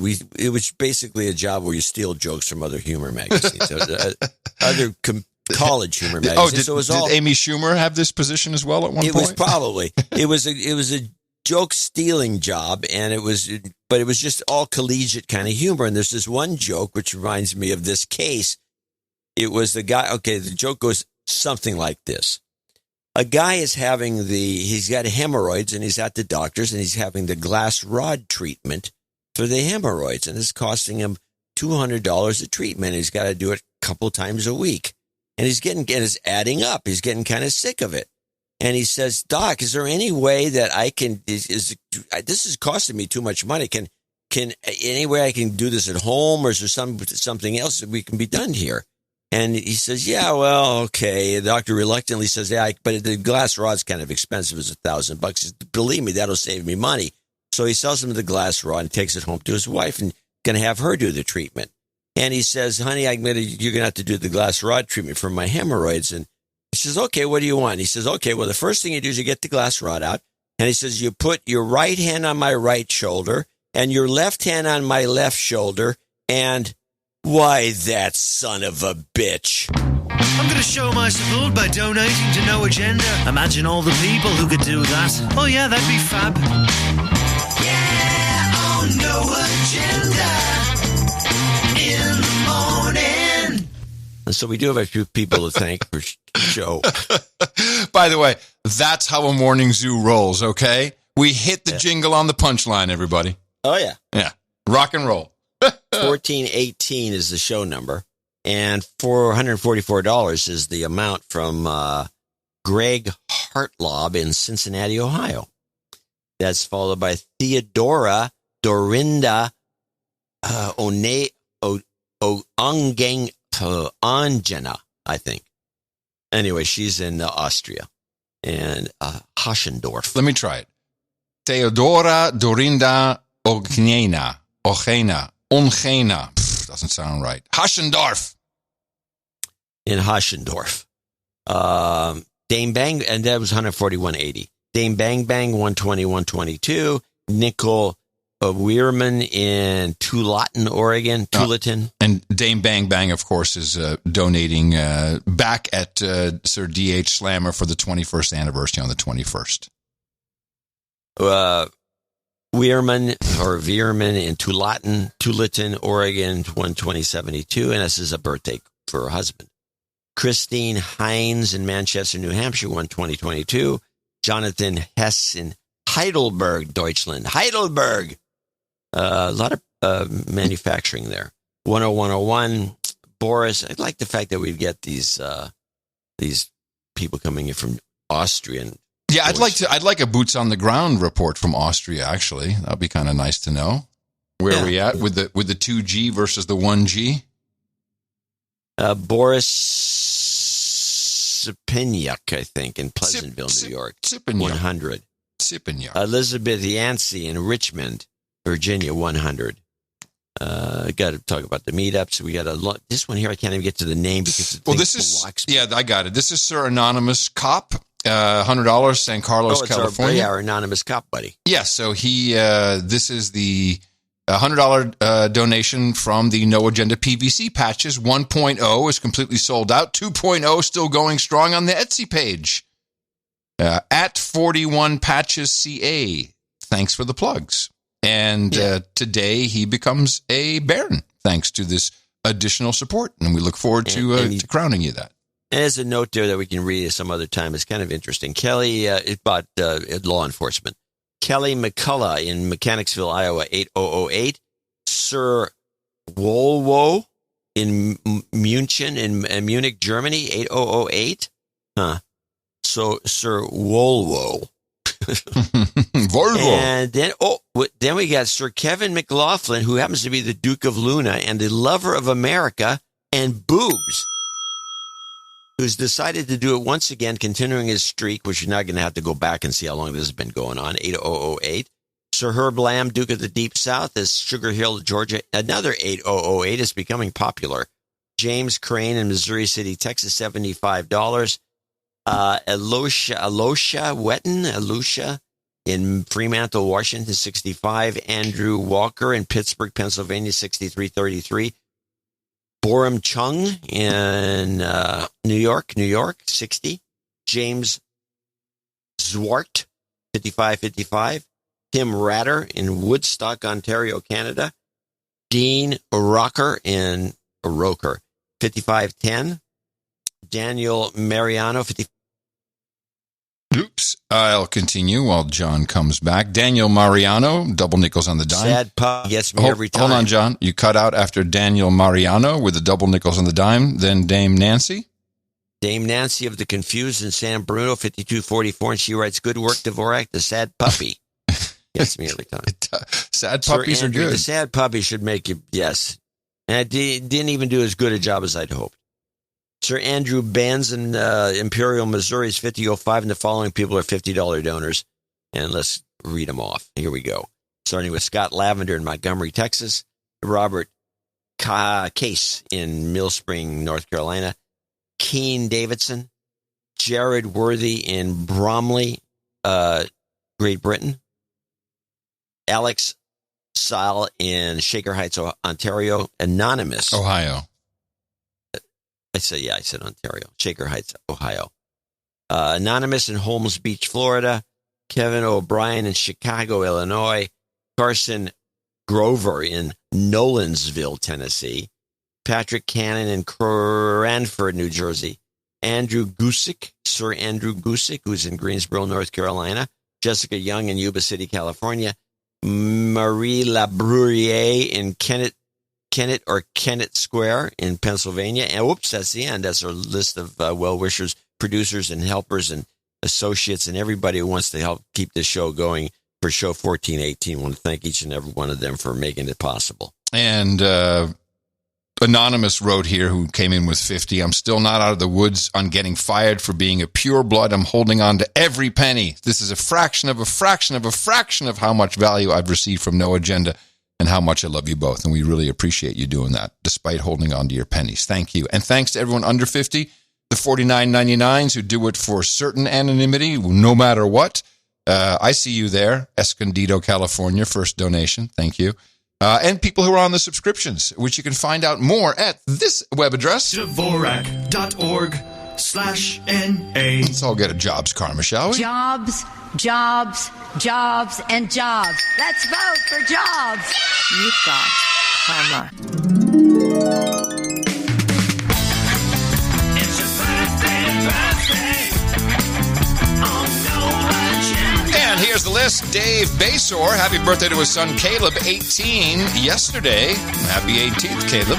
Nicole Weirman, happy birthday to her husband Chris. He turns 50 today. James Smart, happy birthday to his smoking hot wife Amanda, also celebrating today. Sir Herb Lamb, Duke of the Deep South, will be celebrating his birthday tomorrow.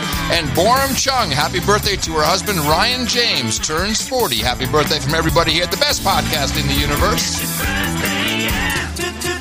Title changes, turn and face the slave. Title changes, don't want to be a douchebag. We have two upgrades today, both going into the B territory. Dame Meowdison becomes Baroness. Very happy to see her here. And Sir Anonymous Cop becomes Baron Anonymous Cop of the San Francisco Peninsula.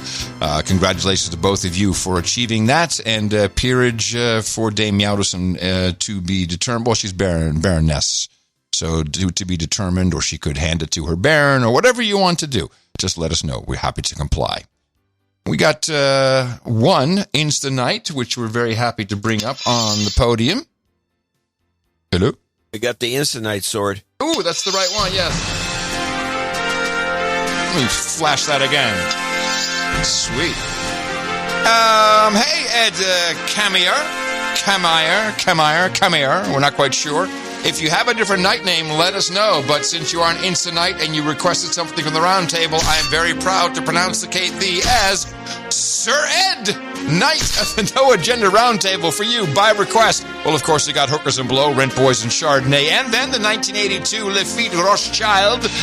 I won't mind having a little glass of that myself. Also, Ruben and Rosé, Geishas and Sake, Bong Hits and Bourbon, Sparkling Cider and Escorts, Ginger Ale and Gerbils, Breast Milk and Pablum, Beer and Blunts, and the mutton and the mead. That should go well. Just have the mutton and have that 82 Lafite Rothschild. It'll be the Red Shields. You will love it. And go to noagendanation.com/rings. You can enter your details there, including your ring size. She'll get it out to you. Your signet ring, which means you can use the included sealing wax to seal all your important notes to us or anybody else, friends, family, Pony Express stuff. And, of course, the official certificate of authenticity. And thank you again for supporting the No Agenda Show. No Agenda Meetups. Well, the party is on. We talked about it earlier, but these No Agenda Meetups, the community, that's really what it is. I've figured it all out. That's why it doesn't matter who you, where you come from, what you look like, how old you are, race, religion, sexuality, anything, doesn't matter. It's about the community. And that's what people are looking for. They need it more than ever. And I'm sad that I couldn't go to the meat shoot, which was in Austin, graced by one of our council members from the city of Austin. Here's Baron Scott's report. Hi, this is Black Baron Scott of the No Agenda Armory from Local 512 on a cold and extremely windy day for the 2022 meat shoot. Hi, this is Christine, Scott's wife. I'm not a dame or anything like that, but I'm always here to provide my support for these fun meetups and in the morning. This is producer Eric Wayne from Dallas, Texas. Had a great meetup here in the morning. Doug from San Antonio, my first meetup, hopefully not the last. Hi, it's Karen from Houston. I'm here in the morning for the meetup. It had a great time today. Hey, this is Trinidad. I had a great meetup where I got to shoot someone shooting a 50 caliber. Woo! In the morning, had a blast of a time with the crew, and nothing wrong with shooting a 50 cal. This is Brendan from Local 512. This is my first time ever shooting a gun. Thanks, No Agenda. In the morning. Representing San Antonio, Texas. In the morning. Hey, in the morning. It was a good time, had by all. Lots of lead was sent downrange. In the morning. morning. Shooting a 50 cal is awesome. This is Ann. This is the less attractive half of the lesbian couple. Sir, to be determined. In the morning. In the morning, this is the other half, Rachel. It'll be a cold day in hell before another Austin City Council member shoots a 50 caliber at a gun range, so you should have been here. There was meat and there was shoot. It was a great meat shoot. 50 cal. Now I'm really sad that I missed that. They were out So the city councilwoman, it probably had, was it a rifle or a pistol or like a a fireball Russian gun or something? It must have been a long rifle. Must have been.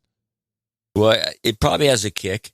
Yeah, and I'm sure that the councilwoman didn't appreciate it. No, I think she seems like she would. She's kind of into that. She said it'd be a long day in hell before it happens again. She said, right, because everyone else on the city council of Austin is afraid of guns. They're in Texas. No, it's gun country. Correction. They're in Austin. They are not officially in the state of Texas.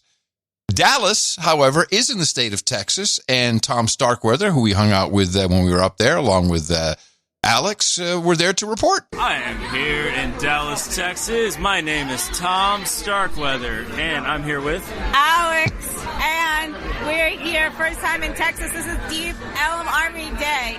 In the morning, gents. This is Coco from Plano. I want to give a shout out to my sexy Sooners sailor who hit me in the mouth 4 months ago, and also I hit this guy in the mouth.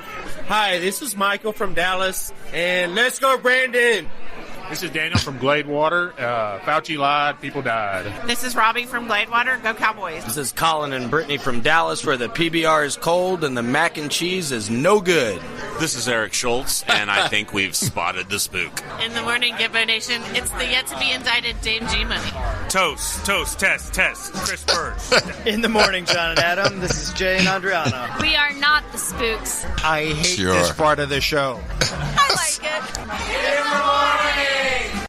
These are a lot of people at these meetups. This is really good. I'm so excited to see this happening every time. North Idaho, the Sanity Brigade meetup. Hey there, Crackpot and Buzzkill. It's Scott the Shape-Shifting Jew bringing you another North Idaho Sanity Brigade meetup report. This one at the Selkirk Abbey in Post Falls, Idaho. When you guys played the last meetup report, John was musing about how dangerous Idaho is. I did want to confirm that there were no less than 3 groups of goose-stepping white supremacists marching through the parking lot during our time at the taproom. So in between sips of Belgian beer, we were dodging bullets and avoiding the gazes of teenagers in army fatigues with shaved heads. It was a really good turnout, and despite the danger, I think everybody had a great time. We're going to do a meetup report. Okay, great. This is the audio. Love it. This is Jason from Elk, Washington, where Jay Inslee doesn't know we exist. In the morning. Idaho's not dangerous of all places. Claude from Spokane, Washington. Jared, I don't hear you at any meetups. Let's go. You don't want to say anything? I will, but not yet. Oh, we spotted the spook. And he's a knight. With those government salaries, they have a lot to contribute, you know what I mean? Allison from Coeur d'Alene, protect the children. In the morning, slaves. This is David at Selkirk Abbey, enjoying some Belgian beers, enjoying the clown world. Brad from Rathdrum. In the morning. In the morning, this is Charlie. This is Jason in Coeur d'Alene in the morning. Here at Selkirk Brewing, getting hammered. In the morning, this is Sir Jamo, Black Knight of North Central Idaho from Lewiston. John, get closer to your microphone. Shut up, slave! There we go. North Idaho. Lots going on up there as well. Here's what's happening today in Colorado Springs, the local 719 meetup at 6 o'clock at Pikes Peak Brewing. Brand new entry for today is the Denver area mandatory bug buffet binge, 6:30 at Hangar 101 in Lakewood, Colorado. Charlotte's Thirsty Third Thursday monthly meetup, 7 o'clock, Ed's Tavern. The virtual You've Got Dharma, a refuge for Gitmo slaves, 7 o'clock. And you should go look at noagendameetups.com for information on that. Friday, we got the Brisbane Bandits meetup, 7 o'clock, Australian Eastern Standard Time at Epicurious Garden in South Bank. Stay safe. Saturday, the gunfight at the No Agenda at the Oak Tree Corral in Newhall, California, 10:30 in the morning at Oak Tree Gun Club. Leo Bravo organizing. Let's see if you got some 50 cals up there, Leo Bravo. The Binge Barbecue Better Lunch, 1:33 p.m. That'll be at Dickey's Barbecue in Plymouth, Michigan. This is Saturday, Shrunken Amygdala Support Group, 2 o'clock at Taft's Brewporium, Cincinnati, Ohio. Cat Sitting in Colorado The meetup at 5 o'clock, Cork and Cask at Colorado Springs, Colorado, also on Saturday. On Sunday, it's the Stop Karen DC meetup. This is where Roger Roundy's going, and he is organizing the, he says, unorthodox meetup. See No Agenda meetups for details. It'll be at 11 a.m., and that will be in DC, I guess. Also on Sunday, the first annual Connecticut Super Spreader event, 1 o'clock at Bad Sons Beer Corporation in Derby, Connecticut. And then finally, we have the Crossroads of America ITM Tribal Gathering, 3 o'clock, Indiana City Brewing Company, Indianapolis, Indiana. Those are your meetups just for the next couple of weeks. We got them all throughout February. This just never stops. All you have to do is go to noagendameetups.com, find one near you. If you can't find one, start one. It's like a party. Sometimes you want to go hang out with all the nights and days. You want to be where you won't be, triggered or held to blame. You want to be where everybody feels the same. It's like a party. Yowza. We've got a new website coming, too. Which look pretty nice. Look real nice. I love the meetups. NoAgendaMeetups.com. New website coming. You didn't know? No, I didn't know. Nobody tells me. Oh, no. You were. I think there was an email. You might have been on it. You might not. I thought you were on it. Yeah. The meetups, man. That's our legacy right there, John. We'll be long dead. And people still be drinking beer and say, why do we do this again? What is no agenda? What is that no agenda stuff we're doing? Let me see if I got some ISOs. No, I have nothing good today. Come on, you got something. I got that one. And I'm scared of science. And that's all I got. Yikes. Yeah, it's what I got. It's okay. what I got. I got one and one only, which I think may win, which is the Whoa Biden. Whoa, hang on, guys. Yeah, that's the one. Hello. How could you even question that one? Beautiful. What else we got on here? It is an old one I've been carrying with me for a while, Clip. Mm-hmm.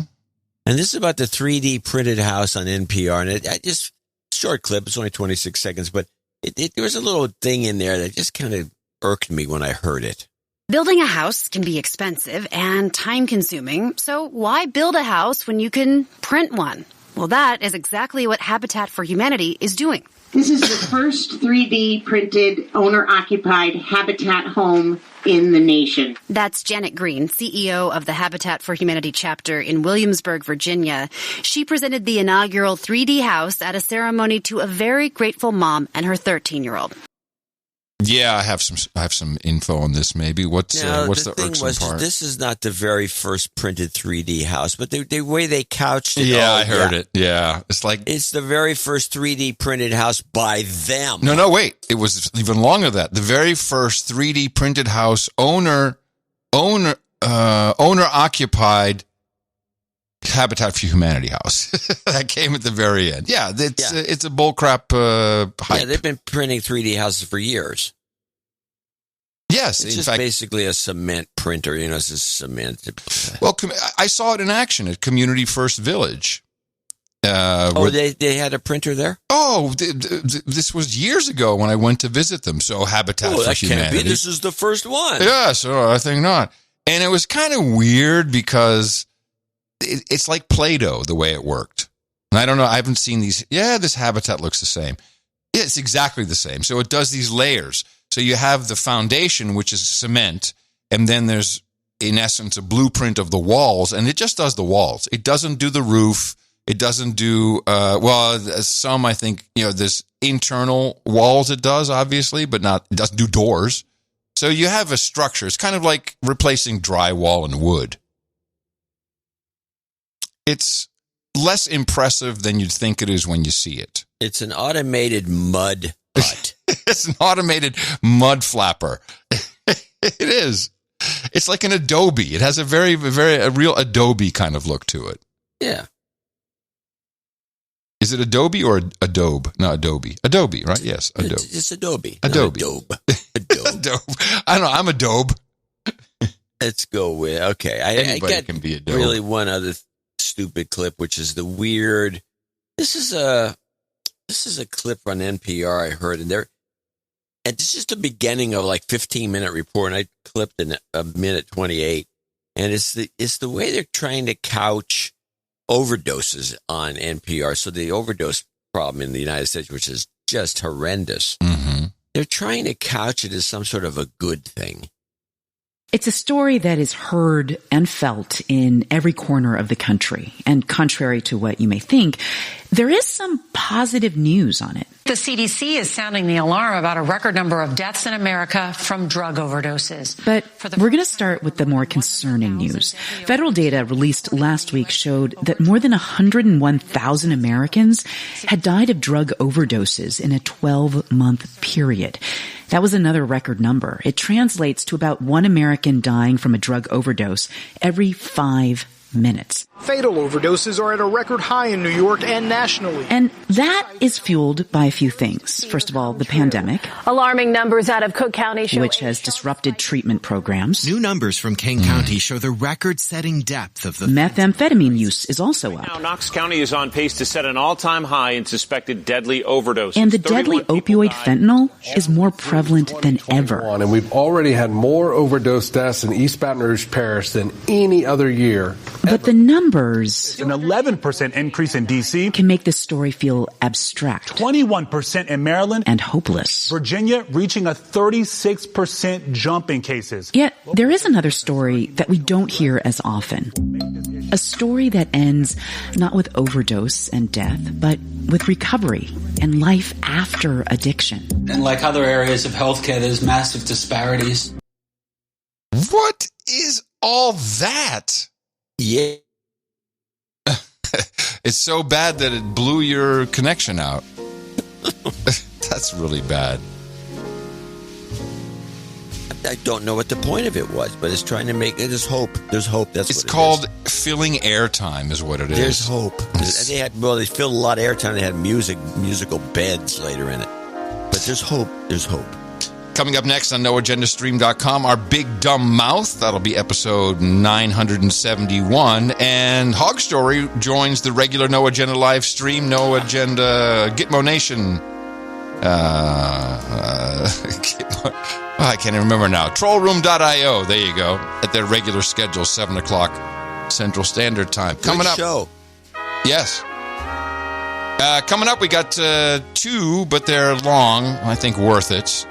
End of show mixes. Tom Starkweather, who compressed Biden for us. And Sir Alf comes in with a mass formation ditty you will like. Coming to you from the heart of the Texas Hill Country here in FEMA Region number 6 in the morning, everybody. I'm Adam Curry. And from Northern Silicon Valley, where I'm not Bernie Sanders either, I'm John C. Dvorak. We return on Sunday. Please join us for another jam-packed deconstruction of the mainstream media. Until then, remember us at Dvorak.org/NA and adios, mofos! And such. Well, good afternoon, everyone. Omicron has now been challenging us in a way that it's the new enemy. But while it's cause for concern, it's not cause for panic. And preparing for a future beyond the pandemic, we're going to stick with our vaccination efforts because vaccinations work. Some people may call what's happening now the new normal. I call it a job not yet finished. If price increases are what you're worried about, the best answer is my Build Back Better plan. Look, I'm a capitalist. I'm happy to take questions. So I tell my Republican friends, here I come. This is going to be about what are you for? What are you for? And I'll lay out what we're for. But so far, that strategy isn't working. You haven't been able to get some of these big legislative ticket items done. I got 2 real big ones done, bigger than any president has ever gotten in the first year. But currently, Mr. President, your spending package, voting rights legislation, they're not going anywhere. So that's true. I like Mitt Romney's a straight guy.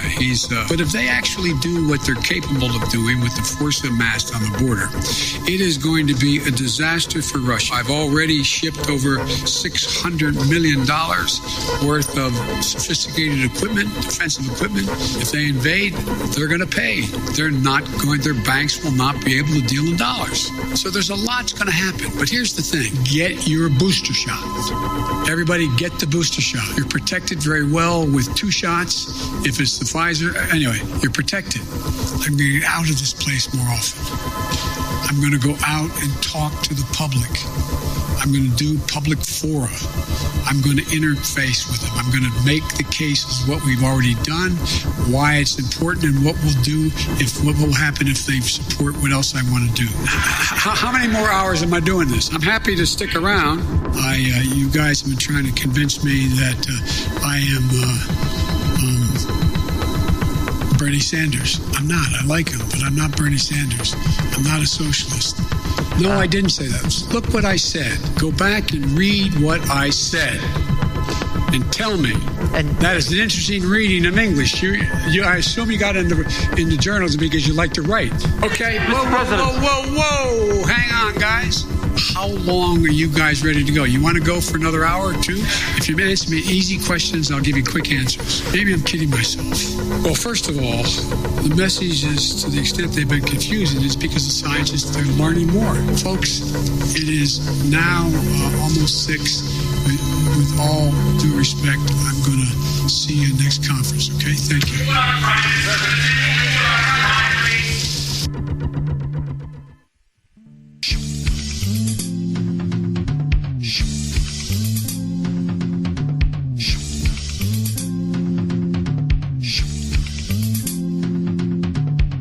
He come all COVID, he come in waves and surges, he got Wuhan bat meat, he won spiky butter, he got us down on our knees.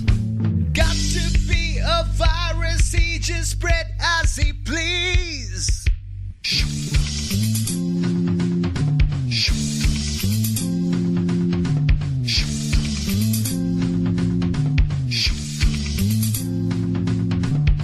He feared no lawsuit, he got arm job needle, he got funny money, he shoot COVID vaccine, he say, I know you worship me. One thing I can tell you is this will not be free. Transformation right now over me.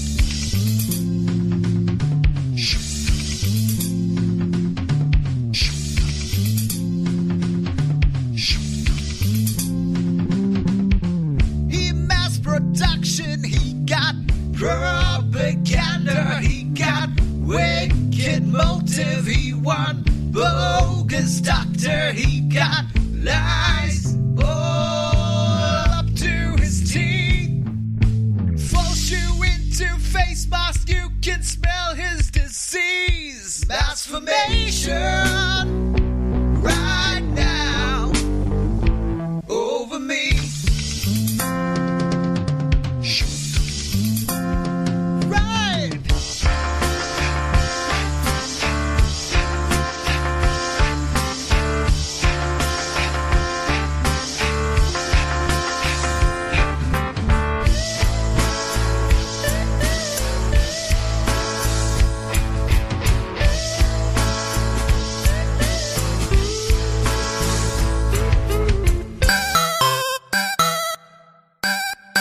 The best podcast in the universe.